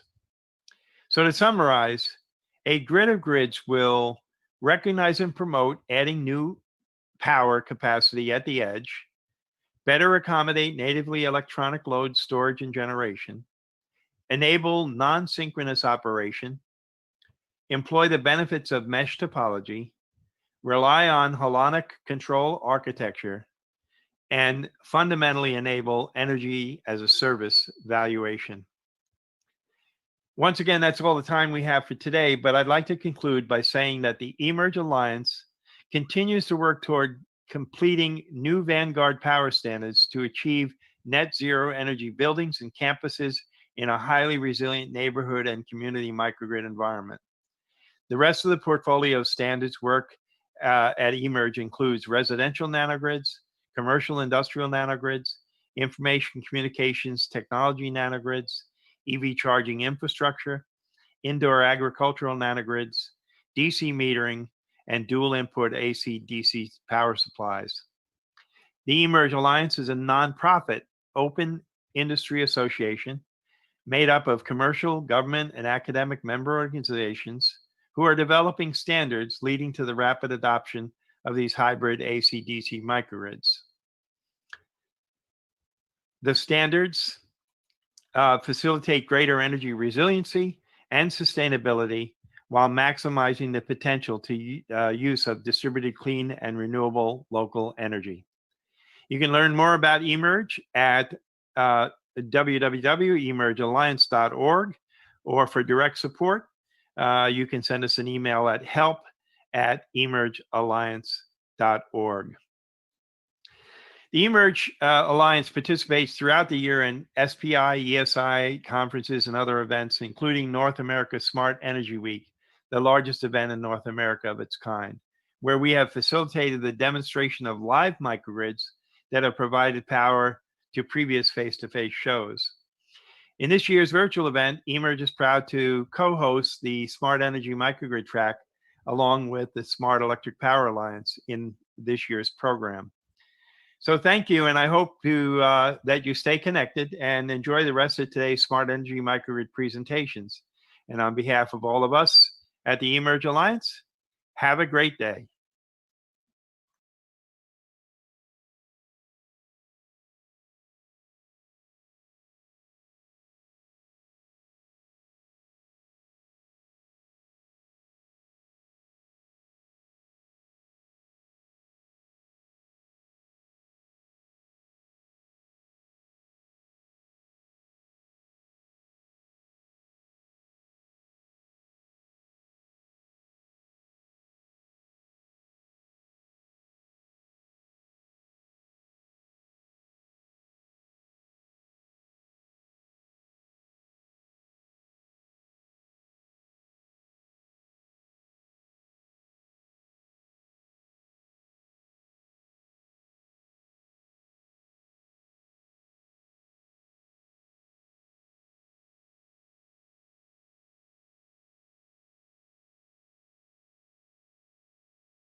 Hi, my name is Bill Mattis, VP of Sales at C+T Energy Solutions.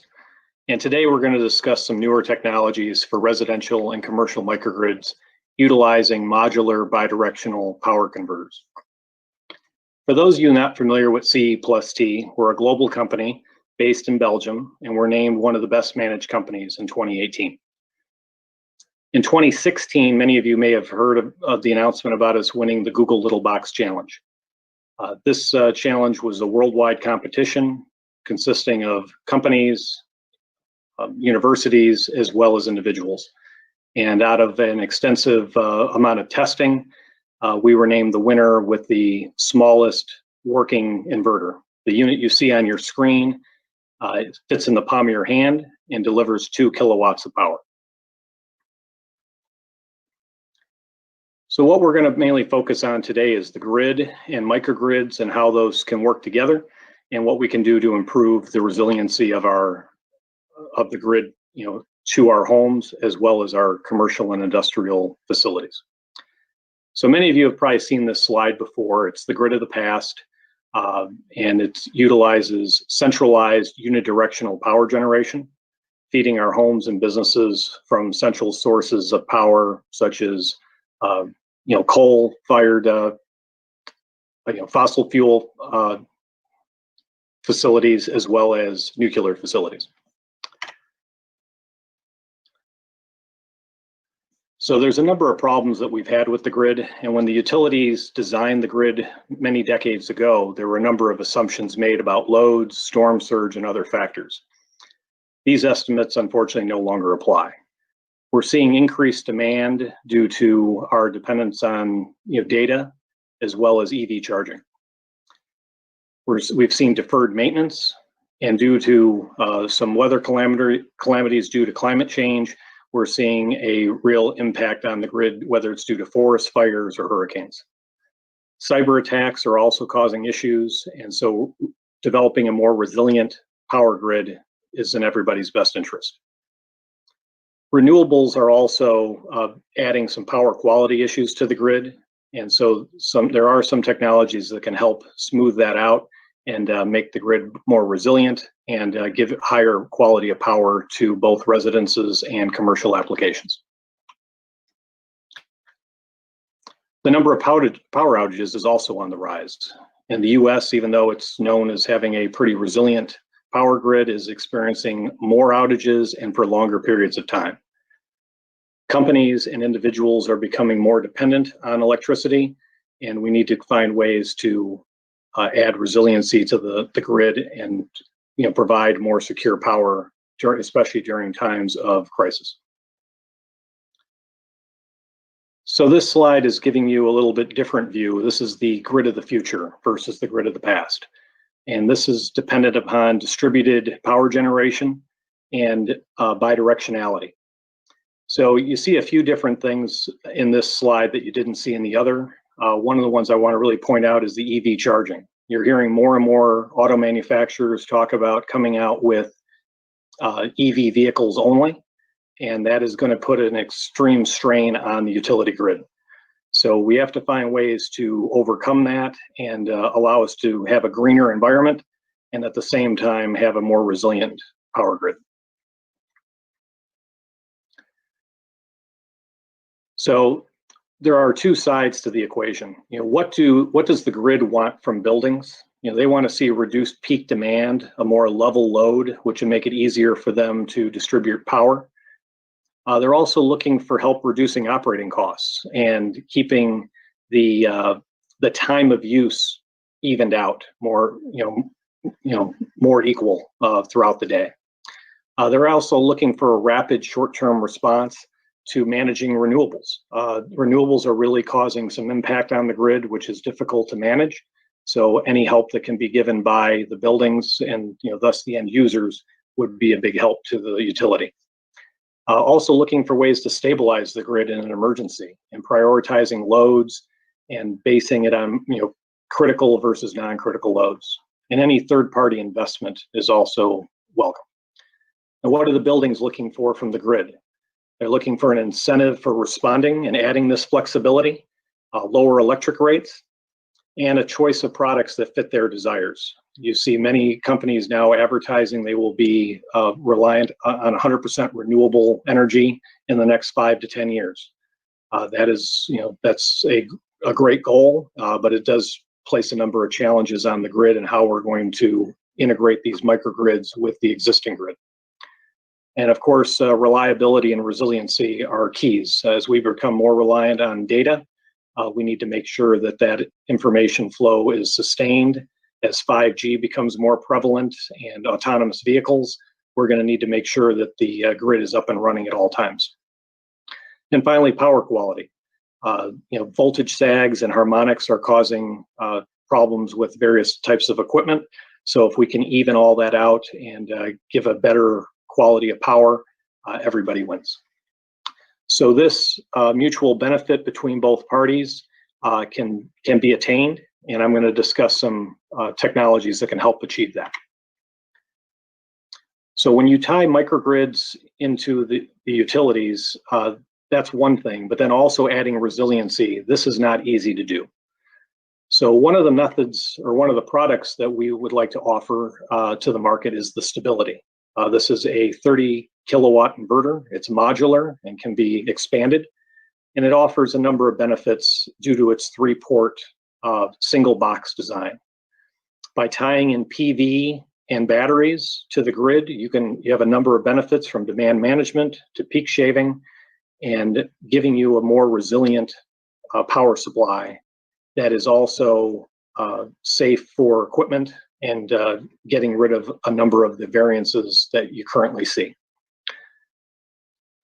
This software-defined behavior allows us to work in a number of different modes and can be controlled through a power management system. This seamless shift can be adjusted based on real-time resources and loads to allow for changes throughout the day.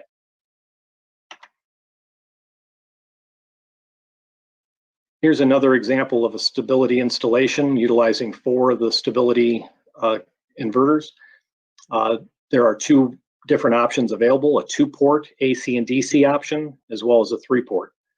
The 2-port option allows for peak shaving and demand management, while the 3-port also has additional benefits for off-grid operation, utilizing solar and batteries at the same time, and integrating those all into the same box.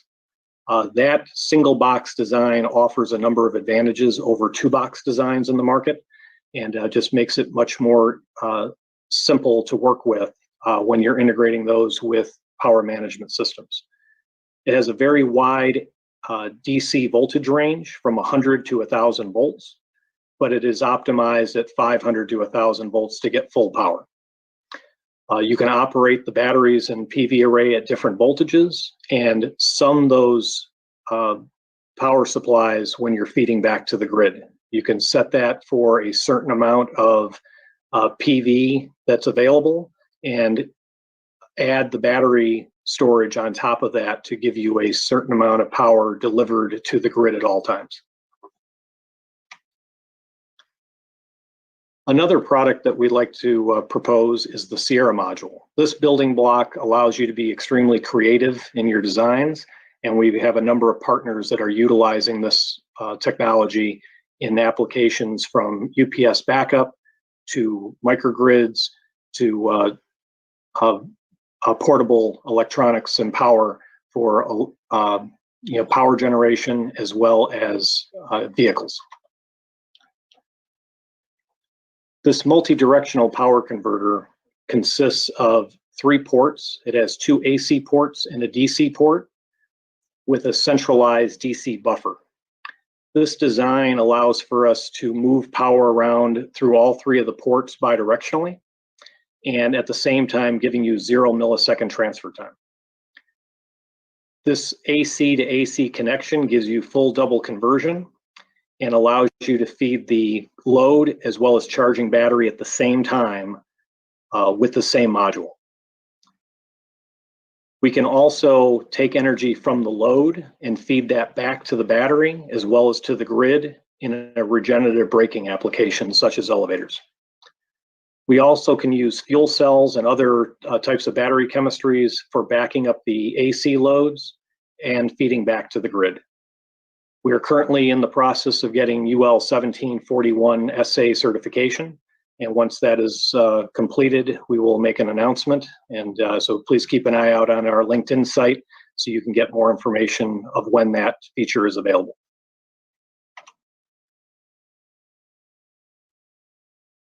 So traditionally, your loads are seeing all the dirty power that comes from the utility. As we mentioned earlier, voltage sags and harmonics are difficult for some power supplies to deal with. So by utilizing the Sierra module, you can get full double conversion, which would first give you filtered power and protecting your loads from those disturbances. Secondarily, by connecting it to a battery, you also get the availability of backup power to keep those loads operating during an outage.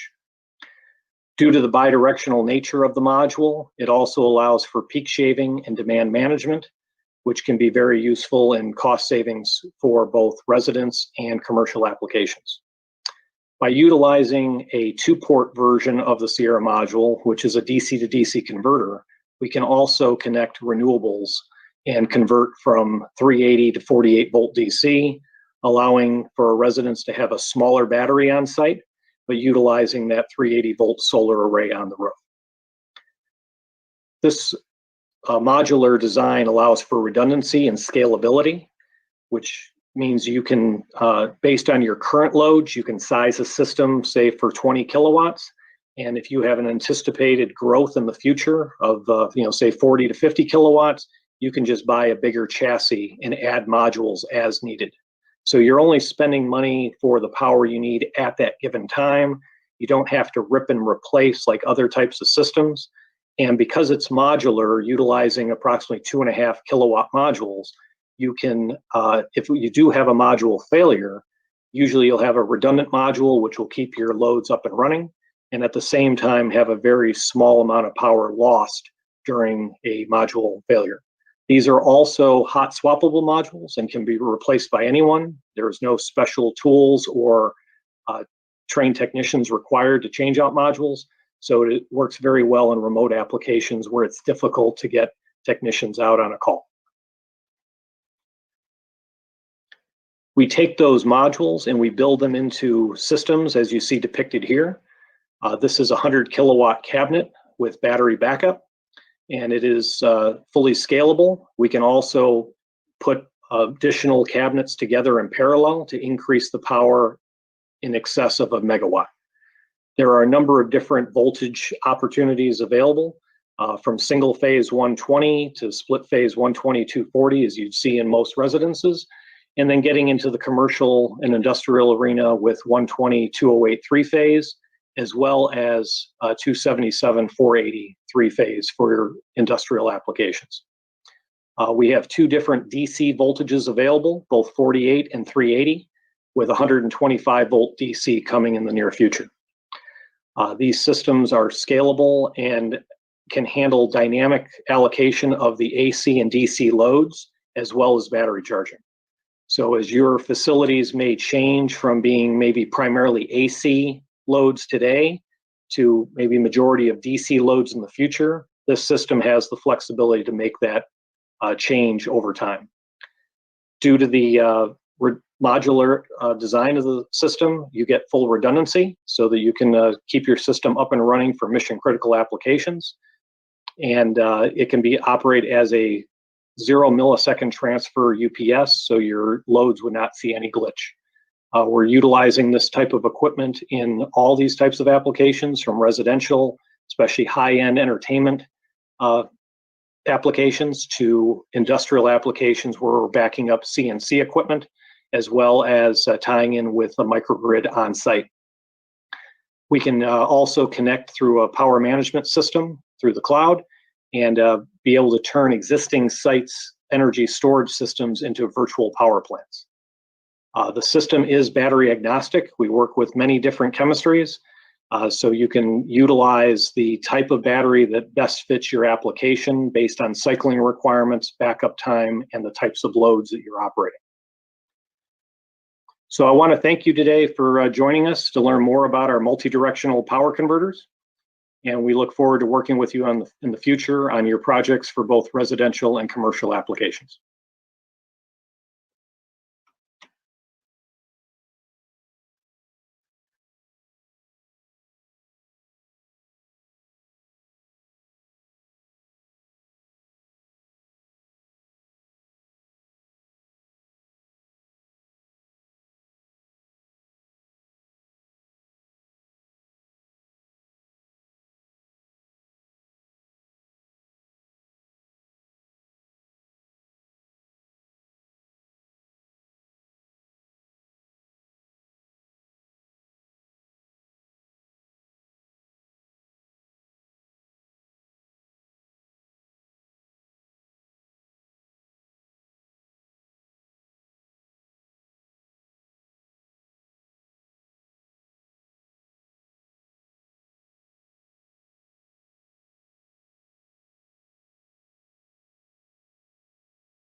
Hello, everybody, and welcome to this virtual session that they're participating in today, which is the critical role of physical systems and economic modeling for microgrids. My name is Kevin Marr. I'm speaking to you today on behalf of and part of Energy One Solutions International.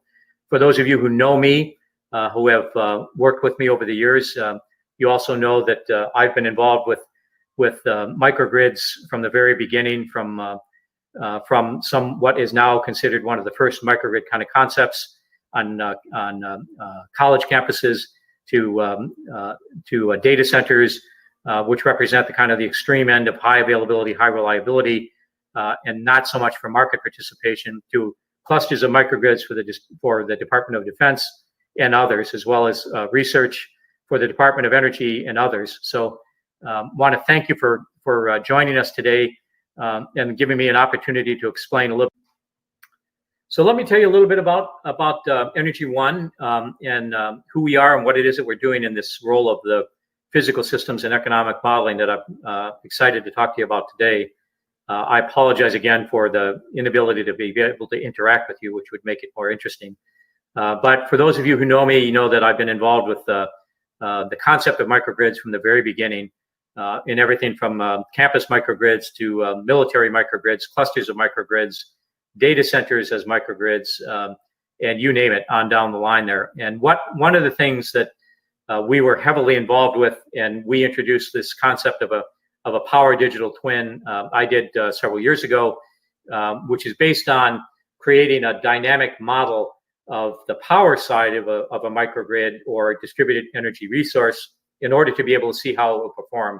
What we're doing today is taking that significantly farther to go beyond power to talk about an energy microgrid, which now includes not only power, but thermal and energy storage is all part of that, integrated into an environment, either on-premise or in the cloud, that allows us now to combine the physics with the economic modeling to bring the revenue side of the equation into the entire optimization process. So it's not only minimizing the expense, the cost to create a nanogrid or a microgrid in the first place, but also the ability to be able to show how that would come in. We're going to be doing a series of webinars in the near future, including introducing this concept of nanogrids or virtual UPS, specifically targeted at creating building blocks, if you will, very small, renewable or distributed resources that are designed to meet the requirements of resiliency and availability, so reliability at the very lowest level and the lowest cost possible, or this concept of a virtual UPS. Then being able to aggregate them together as a next tier of a microgrid, if you will, that allows for advanced management of it and or participation into energy markets. One of those areas that I'll talk about more at the end of this is the FERC 2222 order. If you're not familiar with it, that's something that has a significant impact on all the things that I'm talking about today. So one of the things that we'll be doing, not only in social media, but in the form of some webinars, is to provide a lot more detail on that, because we were so intimately involved in the creation of that in the first place. So again, a little bit more about Energy One. We're a team, a group that coalesced around this concept, but we've all worked together in areas for the last 15 years in every aspect that you can think of, from a research perspective with the Department of Energy to the Department of Defense to commercial applications, the National Science Foundation, all kinds of areas. And what we've really done is take the team brings in their specialized areas, like in my case, the concept of the physics side of this, along with the rest of the team that brings in the economic side, including work that they had done previously for ISOs like PJM and other locations that really are revolutionized a lot of what you think of today as market participation. So I encourage you to learn more about Energy One Solutions and what it is that we're doing and what we're capable of doing, because it's certainly unique. We've now, based on the years of work that we've done together, been able to now take this advanced platform that is all around the optimization of an energy digital twin and market optimization, revenue optimization in a continuous, dynamic, integrated process, so that we can derive the greatest value from the physical assets, knowing very much what it's capable of doing with the energy assets and the market assets. So this combination is not just unique and not just in demand in North America, but in the world. So our ability to be able to deal with all of those aspects, to do fundamentally to provide the kinds of ROI, regardless of the size of the facility you're talking about, whether it's a small residential solar powered low income community, or its participation in global energy markets or countrywide energy markets, both in North America and outside of North America. Those are all areas that we have not only have experience with, but areas that we're bringing to the table in this combined approach of energy optimization and market optimization. So how we do that? We do that through a process that is both scalable and repeatable, but provides, a cyber secure platform. In fact, the very nature of the analytics that we provide provides a level of cybersecurity, because we know what the physical infrastructure should be doing based on the current conditions. And integrating in the advanced capability around thermal and energy storage with markets allows us to not only forecast and project based on that, but also to iterate, to dynamically change based on how things are changing. So we look at this concept of a dynamic energy digital twin and the services that can be provided by all of that, whether they're distributed energy resource assets, whether it's an existing microgrid or nanogrid, or it's something that you're contemplating new, whether regardless of the scale, we have been able to create this environment that maximizes the value of all of those by looking at the physical infrastructure, the markets that are possible inside there, and marrying those two together in this very dynamic environment that says not only what's possible now, what's possible in the future, and when these instantaneous changes happen, to re-optimize based on that, whether it's deeper dives into certain markets, removing from other markets, maybe not participating in a market at all because you're in the middle of a wildfire, and now the ability to be able to support the community that you're supporting is the most important thing. So that resilience then trumps everything else. Some of that is pretty well known, for those of us who have been involved in this in a long time. Some of that, in particular, on the resilience side, if you're a data center or a FAA air traffic control center or a wastewater treatment facility, in your case, what trumps everything is probably availability, because you do not have the ability in many cases to even tolerate one cycle of interruption inside there. But beyond that, there are other opportunities inside there. And even with very high availability and reliability, the ability to take those assets and appropriately participate in energy markets, not only for you. And remember, when you participate in an energy market, you're supporting your community. It's not just you, the reason you're getting paid to do that is because you're providing energy to other people. So if you're in the middle of wildfires and you can support a huge section of the community because of the infrastructure you've created, that is of value beyond the revenue that you derive, but you're certainly getting compensated for doing that. So all of that is part of this process that we refer to as the energy digital twin and the optimization of that going forward. So as I mentioned, the concept of a digital twin is not a new one, and I was involved in the very early days of this, in particular on the automotive and the aerospace world. And it was all based on applications and understanding things like power modeling, which require fundamentally a CAD model of something in order to design it in the first place, but also using that deep dive analysis to create something, to also create the kind of what if by integrating in what we think about today as IoT resources or other real-time data, whether it's from a building management system, from a sensor, from a phaser measurement unit, and be able to use that information to determine if the system is still performing the way you wanted it to, or if there are other changes that can be made. So we're taking that concept, bringing in the thermal side of that, as well as the energy storage side of that, and now combining that with an optimization process that includes the economic optimization. So very integrated, coupled solution that is this individual platform that does all of that in one environment. So the value of that is significant because you do everything from telling you what should be going on versus what is going on to what's possible to do. And that open architecture approach that we've created also allows us to integrate into with other systems, with other citywide systems, smart cities, other systems on multiple levels, whether it's on the level of data or on the level of the user side of how you interact with the system. All of that is made possible by advances in technology, as well as the deep experience that the Energy One team has for many, many years in all aspects of the things. We are proud to say that many of the things that we talk about inside there are elements of the energy world that we literally were involved with from the very beginning, helping to create. So you'll see both from the intellectual property perspective to the experience of the people associated with it, that we've been involved with it from the very beginning. We expect to be involved with it even more so, and in particular, because of changes that we're seeing, whether it's the need for really deep understanding of the changing climate and how that impacts not just decarbonization, but all of availability around the world, but also with things like I mentioned a little bit earlier with the recent FERC 2222 ruling that really codifies a lot of that as we go forward.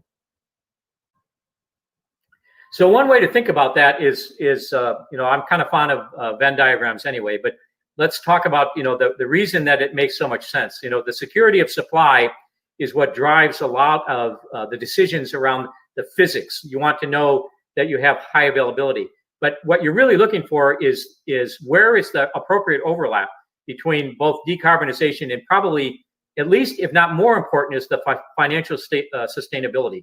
For many, many, many years, I would hear these same questions about, where do I get started? What is it possible to do? And as I've been quoted as saying many times, if you've seen one microgrid, you've seen one microgrid, because they are all different. So how do you normalize that? How do you take an approach that allows that to happen? And the approach that we've taken is this concept of fractal grids, working with other partners of ours, and now integrating in both the lowest possible cost from a physical assets and the physics associated with how they interact with the other side of that balance sheet, which is the financial opportunity that allows any of these assets or resources to potentially be able to participate in a variety of energy markets. And I will want to stress again that energy markets are at least as sophisticated, at least as complex as the thermodynamics of how a microgrid or a distributed energy research is going to operate. And you really, it's not just one market. It's not just demand response. What you participate in, when, why, in North America or anywhere in the world is a dynamic process. So you're looking for ways to constantly adjust that based on not only what's going on for you, but what's going on in the environment that you're working in. So all of that becomes elements of this optimization strategy that is at the heart of what Energy One provides. So I frequently talk about, this concept of putting it all together, and I apologize for this slide. I know it's a little busy and certainly visually can be difficult to see. So I would encourage you all to follow us to learn more about what we're doing and why, but there are many, many aspects of this. They vary based not only where you are in North America, what it is that you're trying to accomplish, but also around the world. It's not one size fits all.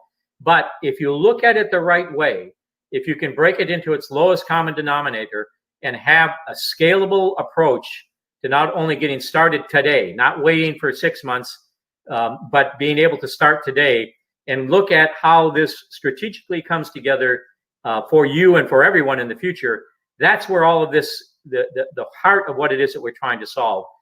And you've seen a lot of this kind of, especially for those of you who have been participating in Solar Power International, not just the Smart Energy Week, but have seen how all of this has morphed to be more and more and more from AC and DC to solar to energy storage, all the things that were the next holy grail. But really, what we're talking about now is putting all of that together. Take all of these significant breakthroughs that in and of themselves are huge changes, but also now being able to put them together in one environment.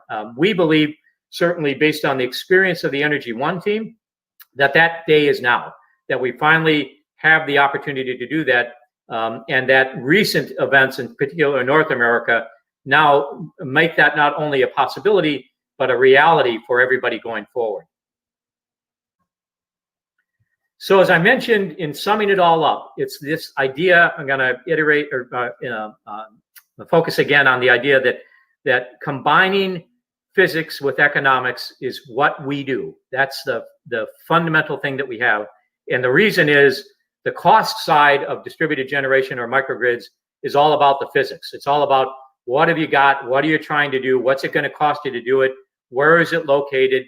What's the best way to do that? How do I take advantage of whatever existing infrastructure I've got? And by the way, that's not just greenfield. It's not just new systems. It's existing systems.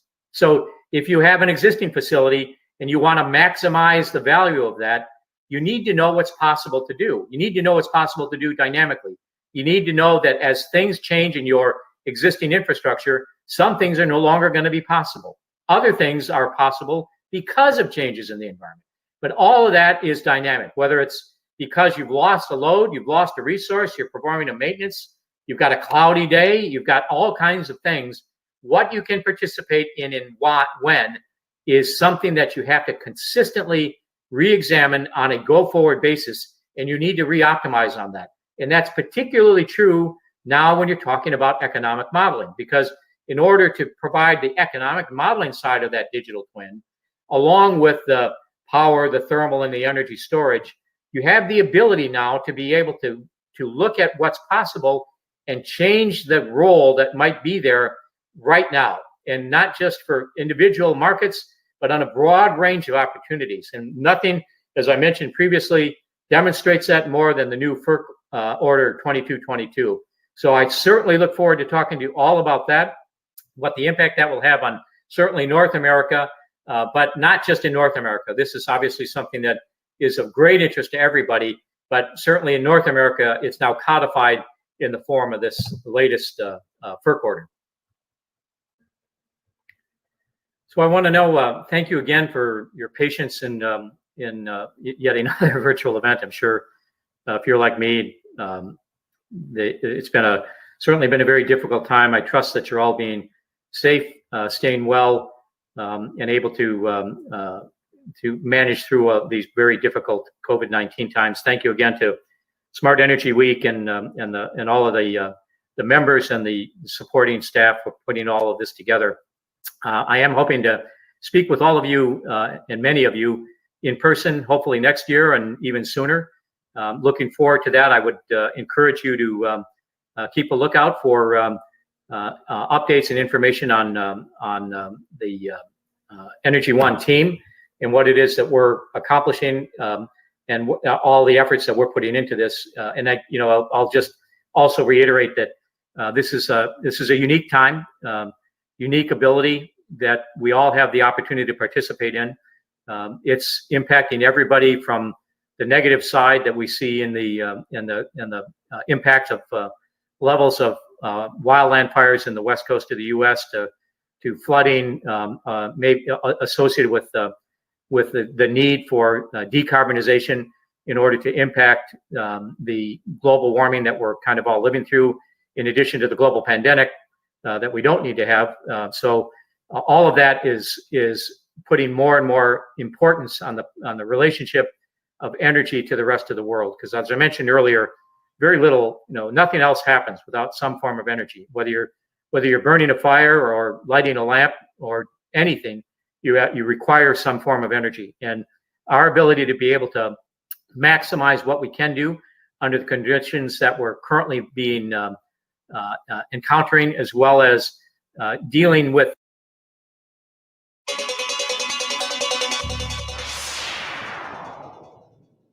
Aloha and welcome to the Solar Coaster Live Show. I'm here with a really special couple of guests from LG Chem, Mrs. Lynn Tran, as well as Mark.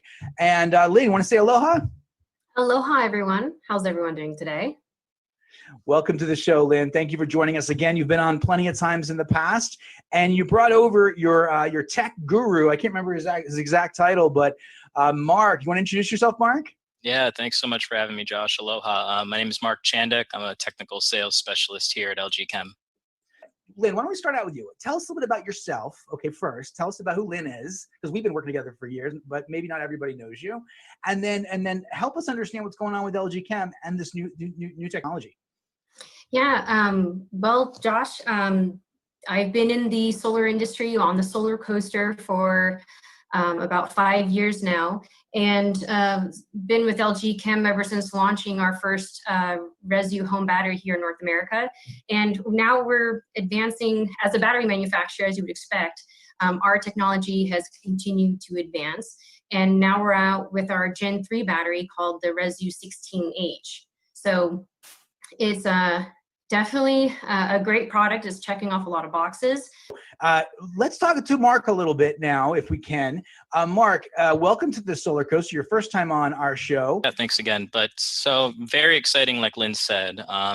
You know, the 16H, as from the name there, 16 kilowatt hours is the new usable energy storage, which is quite a bump from what we have on the current Resu 10H model. So what we're seeing now is just homeowners need more storage. You know, I think it speaks that times right now, people are really wanting to be more energy independent. So having a larger, you know, standalone out the box storage units is really beneficial. But what I find to be very much the really awesome breakthroughs are not necessarily the 16 aspect. That's getting all the buzz, 16H. But Lynn actually briefly mentioned it before, the new continuous output of 7 kilowatts. That's quite a significant bump. It's about a 40% increase from what we currently have. And what that speaks to is just that homeowners, you know, have high demands and a lot of more robust needs with their backup battery systems, especially here in North America. So, you know, being able to run continuous current of 7 kilowatts is really going to allow us to run, you know, more things than just the few selected 4 to 6 circuits that we are accustomed with under the old 10H and storage model. So really exciting stuff, and some great installation changes as well. So yeah. Huge. Why don't we dig in a little bit to this concept of how the Energy Hub and the 16H pair up? A great question, and an amazing piece of hardware that is coming out now from our inverter partner SolarEdge that we could not be more excited to introduce to the market with them. But basically what's really great about this new inverter and battery solution is just the scalability. You have a lot of options to add multiple batteries and multiple inverters. So there's actually 3 pieces in total that we're talking about. We're talking about the Resu batteries, we're talking about the Energy Hub inverter, and we're talking about the new backup interface.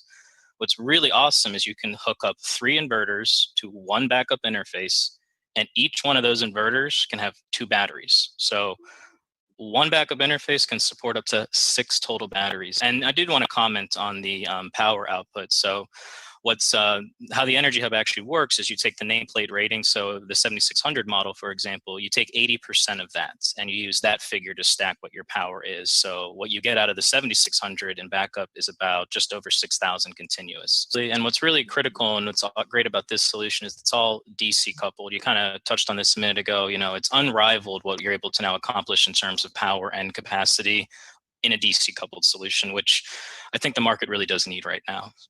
But when you think about grid outage, you know, in order to get real longevity in inclement weather conditions, you got to stack on a bunch of batteries. Well, there is the option now, it looks like with the Energy Hub system, remarkably, to fire up a generator and refill your battery whenever you need it, which is like the most efficient and elegant way to give yourself long-term energy security.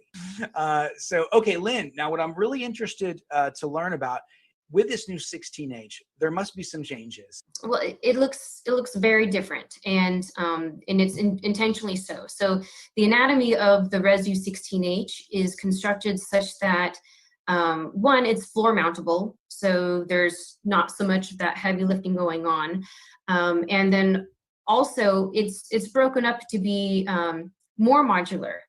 Lithium cells are within 2 modules. And then they're held together with a top hat, like with the DC converter on top.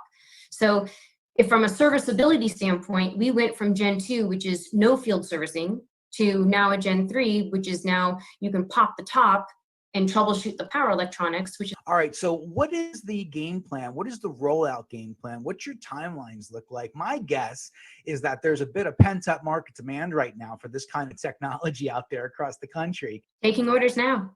So product will be here before the end of the year. And if you are looking to install product within this year or for surely within Q1, you definitely want to get your orders in.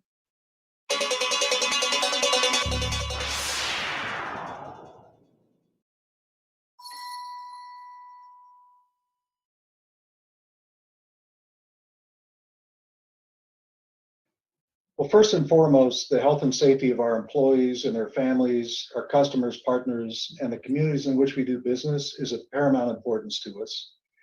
Early on in the crisis, our HSE team worked tirelessly to develop clear and consistent guidelines for our employees related to COVID-19.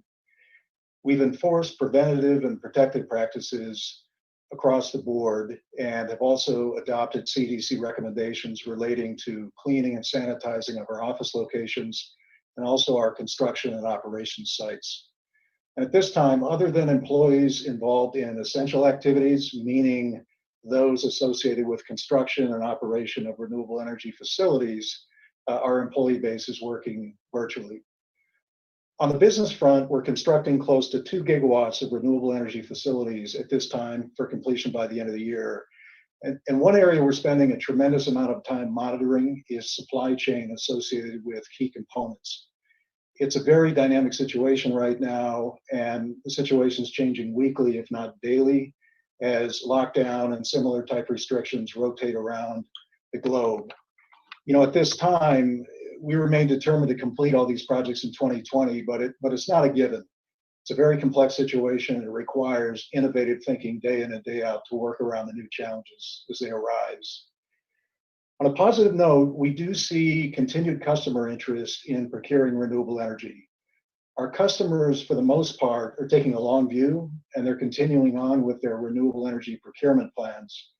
And though we've seen some slight delays in procurement schedules, for the most part, contract negotiations are continuing and contracts are being signed. And this is all being done virtually, which is very interesting for all of us. In fact, we had a really good first quarter in this regard, having signed a few very large solar and solar plus storage contracts in the United States.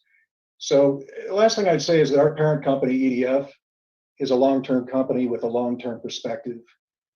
We think we're equipped to navigate through the current market conditions, and we remain committed to our longer-term renewable energy goals.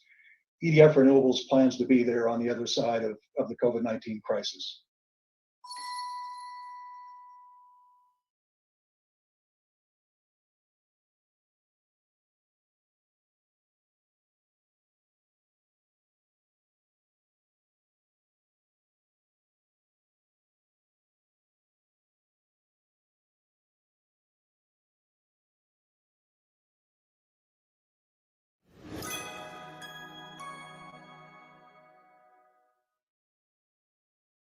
Thank you to Solar Power International and to Brian Patterson, Chairman of the Emerge Alliance, for the opportunity to participate in the North American Smart Energy Week conference.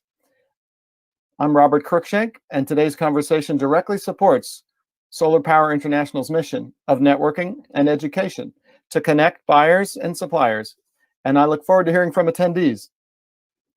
Let's start our conversation today with energy use in buildings, which in 2019 consumed 75% of the electricity delivered by the grid. Let's also consider energy use in electric vehicles, which are forecast to increase load on the grid by 30% in the next several decades.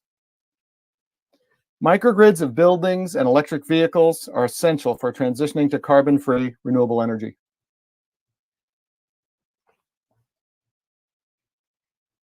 Here's an outline of today's conversation. We'll start by considering the big picture of the world's energy situation and why we need lots more renewables. If you're an expert, please be patient. We'll get through this section quickly and get down to some good technical details. Then we'll take a long view of the tasks ahead of us and the guiding principles for costs, emissions, resiliency, and sustainability. Then we'll dig into the actions of optimum load shaping, and we'll finish with the results that size the opportunity of optimum load shaping. Please be sure to enter your questions into the chat window as I'm speaking. and I look forward to receiving them and getting back to you with answers. Why do we need to maximize renewable energy in microgrids? In order to transition to carbon neutral energy, we are living in the Pyrocene age, the age of fire.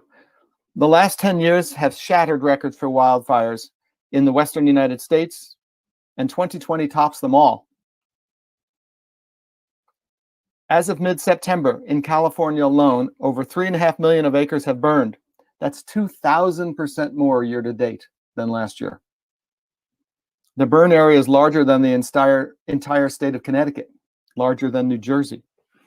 The Pyrocene age compels us, like never before, to accelerate our transitioning from looking for things to burn, like coal, oil, and natural gas, to dealing with all the disastrous effects of burning so many things for so long. We are cooking our planet and making hell on earth.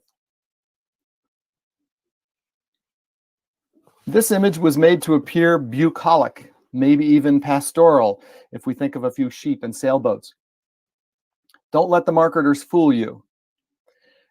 The Bełchatów power station in Poland, as we see here, is the world's largest lignite-fired power plant and uses dirty brown coal.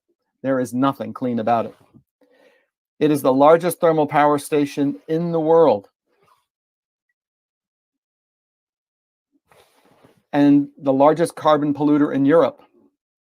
It's the 5th largest among some 50,000 fossil fuel power stations that use the same technology around the world. Looking from left to right, the 2 exhaust chimneys are 100 stories high, each one about the size of the Empire State Building. The long building that houses the steam boilers, turbines, and generators, it's 38 stories high and 10 blocks long. Each of its 13 boilers contains a raging fire almost a city block in size and 35 stories high. Imagine a fire, a city block in size and 35 stories high. There's 13 of those inside that building that's 10 blocks long. The fires are fed with miles of conveyor belts from 2 open pit strip mines. The conveyors are fed coal from bucket wheel excavators that have dug an area 20 square miles and a hole as deep as the Empire State Building is tall. To give you a sense of the size of this excavator, there's 2 people at left and a seemingly very tiny yet enormous truck at right.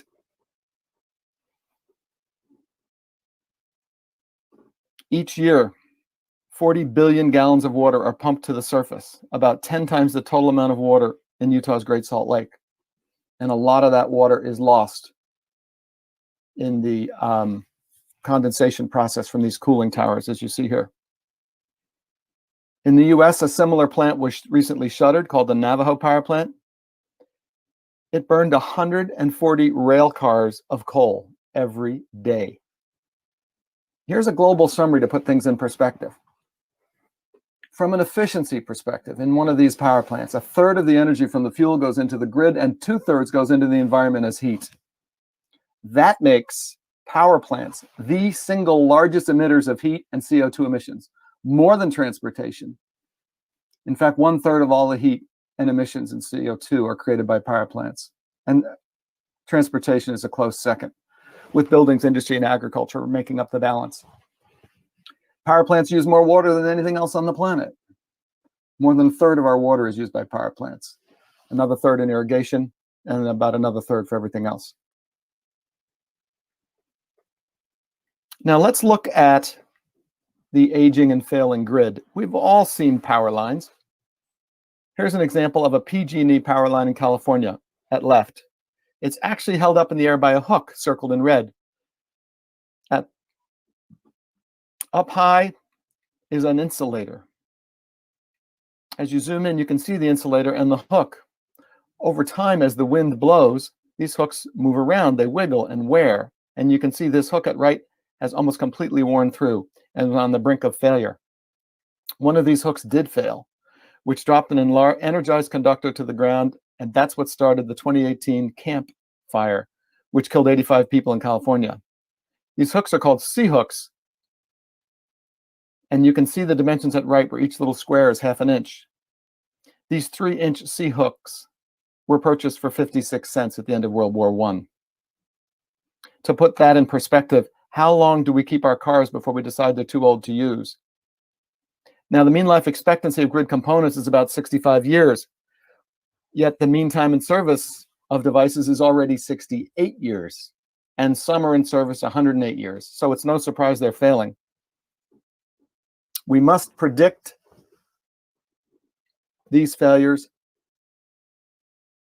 and see how they will affect our microgrids.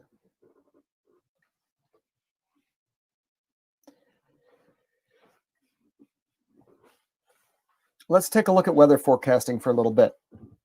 From 1882 to 2000 or so, weather was predominantly the driver of load. Extreme hot or cold days would have high load. But now, weather also impacts generation from the wind and sun, as shown in this calculation, where total load minus the renewable generation is going to equal the net load.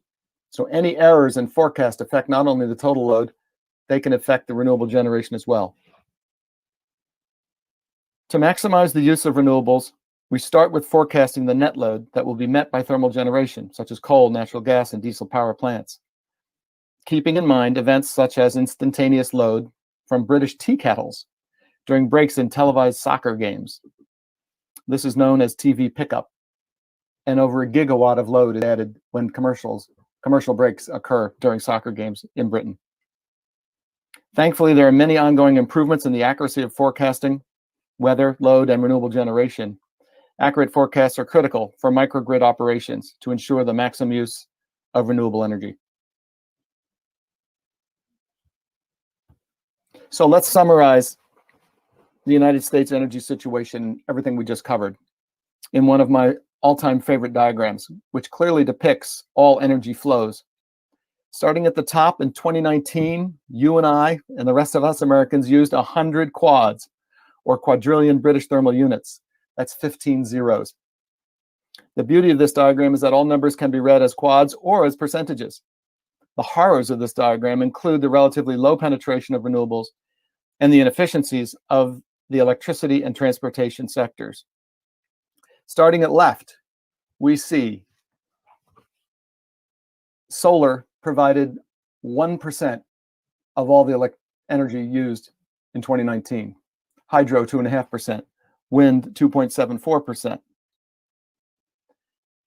We clearly have a long way to go to maximize the use of renewables. Moving to the right, in the top middle, we see the 1/3 efficiency of electrical generation. We see that they're burning coal and natural gas. The 1/3 efficiency is from this 12.7 quads of electricity shown in orange going into the wires that were produced by burning 37 quads of energy. And 2/3 of the fuel burn is rejected as heat and emissions, as shown in gray. Moving right and down to transportation,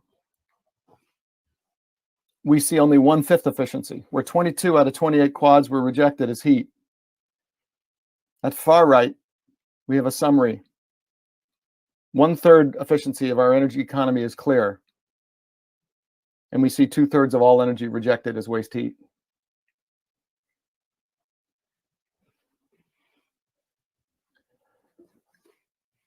So now let's take a look at some of the tasks ahead of us and the guiding principles we use to go through them. Let's start by considering the metaphor of a symphony, where the instruments are all the generators and users of electricity. What we need is a conductor to orchestrate electricity supply and demand and identify instruments, in this case power plants or appliances, that are not performing properly. We need to maximize the use of renewables that are near, next to our microgrid, and far, maybe on another microgrid or far across the grid. We need to do this in order to maximize their use. And in order to do that, we need to have demand follow the lowest cost and cleanest supply. We need to optimally control the grid of grids, locally and globally. so that we have resilience in the face of severe storms and infrastructure failures, and that we can reduce the cost of energy based on fuel, less fuel burned, more efficient operations of power plants,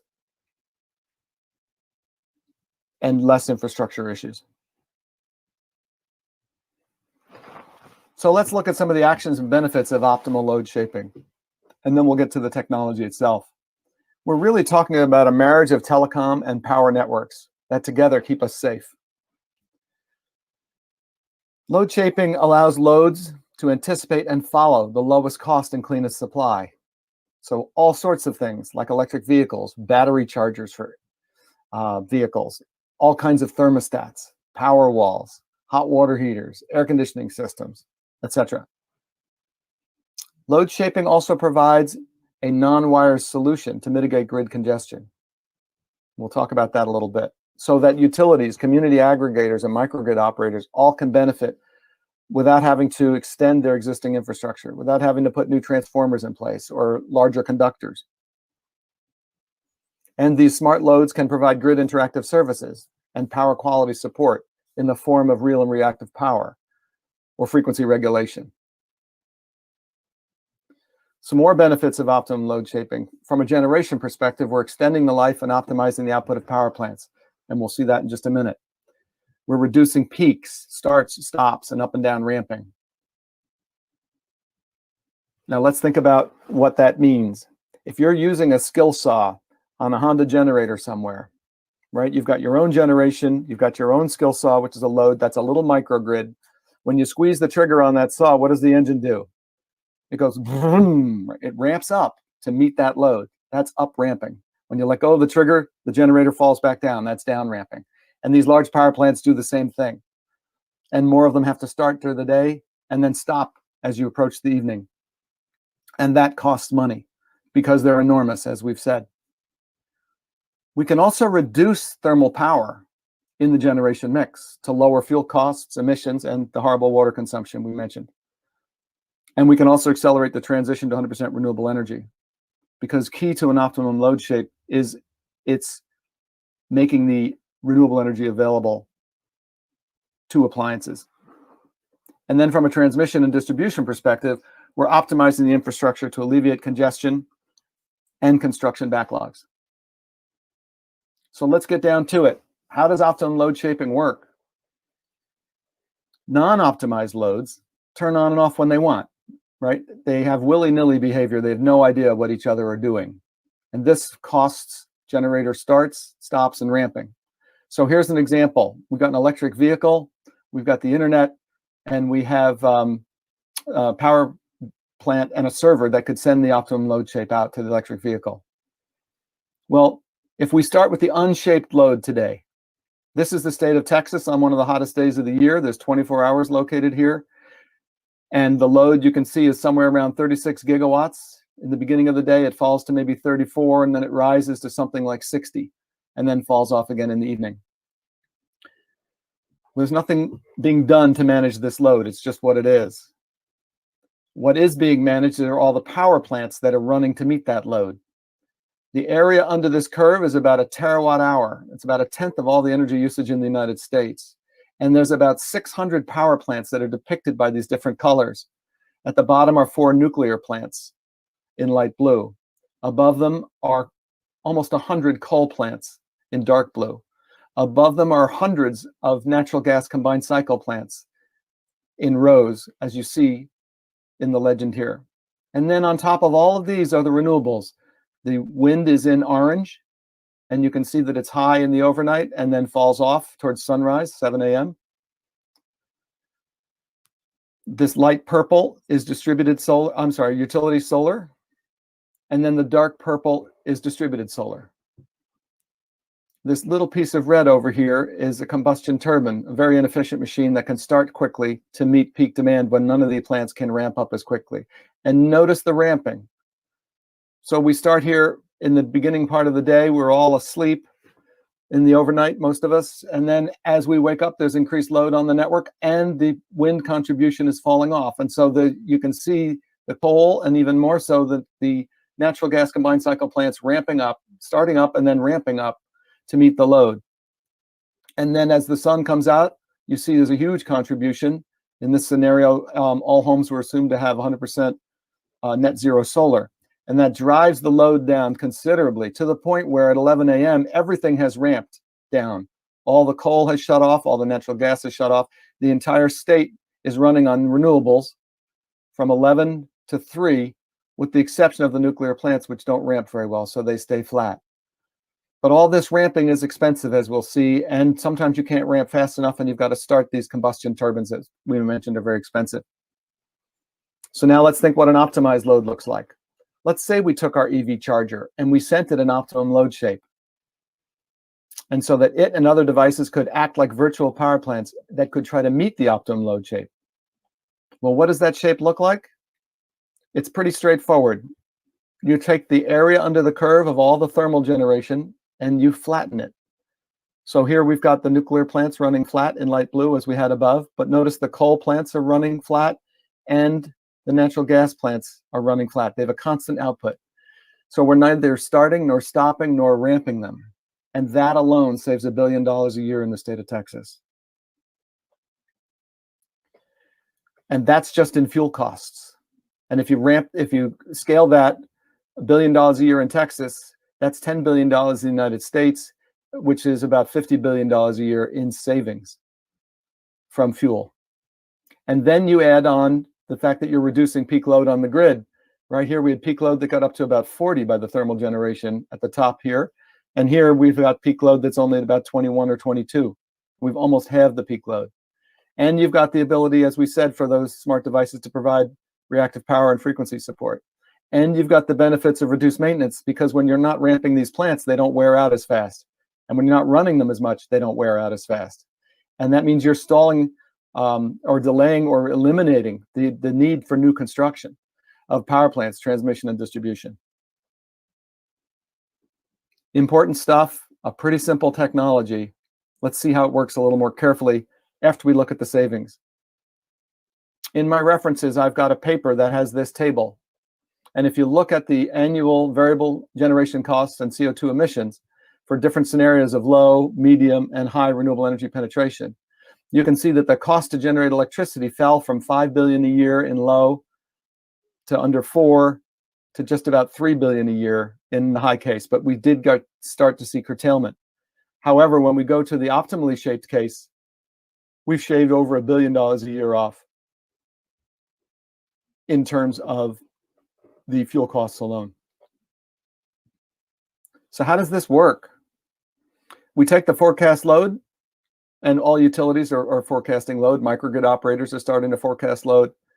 And you can see the peak here is at 3 p.m. And this is the same curve we were looking at before, just simplified so that we can get through this example quickly. And then we take the forecast renewables. So here was the wind that was dying off near sunrise, and then solar picking up and wind picking up through the day, with a peak at 1 p.m. as you'd expect from a lot of solar. We put those into the optimum load shape creator, which combines those two, flattens the net generation, and then creates the optimal shape that has net generation. And then on top of it is the renewable signature. So you see the top of this and the top of this look very much the same. Then that shape is passed to any network, so that an EV charger that normally would come on at 6 o'clock when somebody plugged it in and run for an hour and a half, now actually runs a little bit less at 6, a little bit more at 7, so the vehicle's ready for immediate use if somebody needs to get to the emergency room, for example. But then it actually runs into the overnight and all the way up until 7 o'clock in the morning. And the assumption here is this is, let's say, a cable guy's truck, so he's not able to plug it in anywhere during the day. He or she kind of brings it back and plugs it in at night. So we've got this period here where it can't be plugged in. But notice the optimum load shape, the top line optimum load shape is exactly for the hours that are available as seen over here on the left. So in other words, there's a little pickup before sunrise and then it falls off, and we see that here. There's a little delay before 6 p.m. and then it picks up again and falls off. So we've actually translated the forecast renewables all the way out to every device on the network with a complete one-way transmission that doesn't require devices to opt in, and we can use the existing metering technology to measure how much energy they used and to bill accordingly. And in any sort of time of use or variable rate structure, this is going to cost the user less than this. and we could do it very quickly, again, without a lot of infrastructure lift. So how does optimum load shaping work in the grid of grids? Think of it as a hierarchical system where the optimum shapes are calculated, broadcast, and used at every level, just like we described. So whether you're in a nanogrid or a microgrid or the grid of grids, that same technology is working within each one. And yet they can see each other. So the optimum load shapes are shared so they can see what they should be trying to achieve. And this, of course, maximizes renewables and the efficiency of storage. And that's the highest priority in each of these cases. So the load is met as much as possible before any generation is turned on. So we'll wrap here with just a quick overview of what the cable broadband industry is doing to help move this along and to get the maximum penetration of renewables and microgrids. First of all, we're providing grid power quality data. We call this grid metrics, and we share it with utilities, microgrid operators, so they can monitor and manage the grid's last mile, find those outages, find where there's voltage sags, find where there's voltage interruptions, find where there's arcing or conductors that are at risk. And then, of course, emergency responders, insurance, FEMA, Homeland Security, all are interested as well. And then we're coordinating US standards with the help of the Emerge Alliance on grid modernization. So we're looking at, and already have an active effort underway in these two areas for what a next generation grid power quality sensors look like. We're taking the experience we have from our existing grid metrics work, which is about 2 million sensors around the world in the distribution portion of the network. And we're saying, what does the next generation of sensors look like? And can they not just be in the neighborhood power supplies, which are battery backed and work even when the grid goes down, but can they also be in Wi-Fi radios and 5G access points and LoRa access points? And ultimately, we've got a whole nother effort that just kicked off so that we can take this optimum load shaping technology, which I just described, and apply it to the cable industry's emerging fleet of electric vehicles and batteries. And it will be a short step then to make that available to utility customers and to partner with utilities to help shape their load. So we're doing a lot in terms of pioneering and deploying microgrids and resiliency. And we look forward to hearing from you with your questions. So here's references and time for you to think of a few more questions. Thank you again for your time, for your interest, for your support. And please let us know if you enjoyed this talk and if you have any questions. Thank you again. Good day.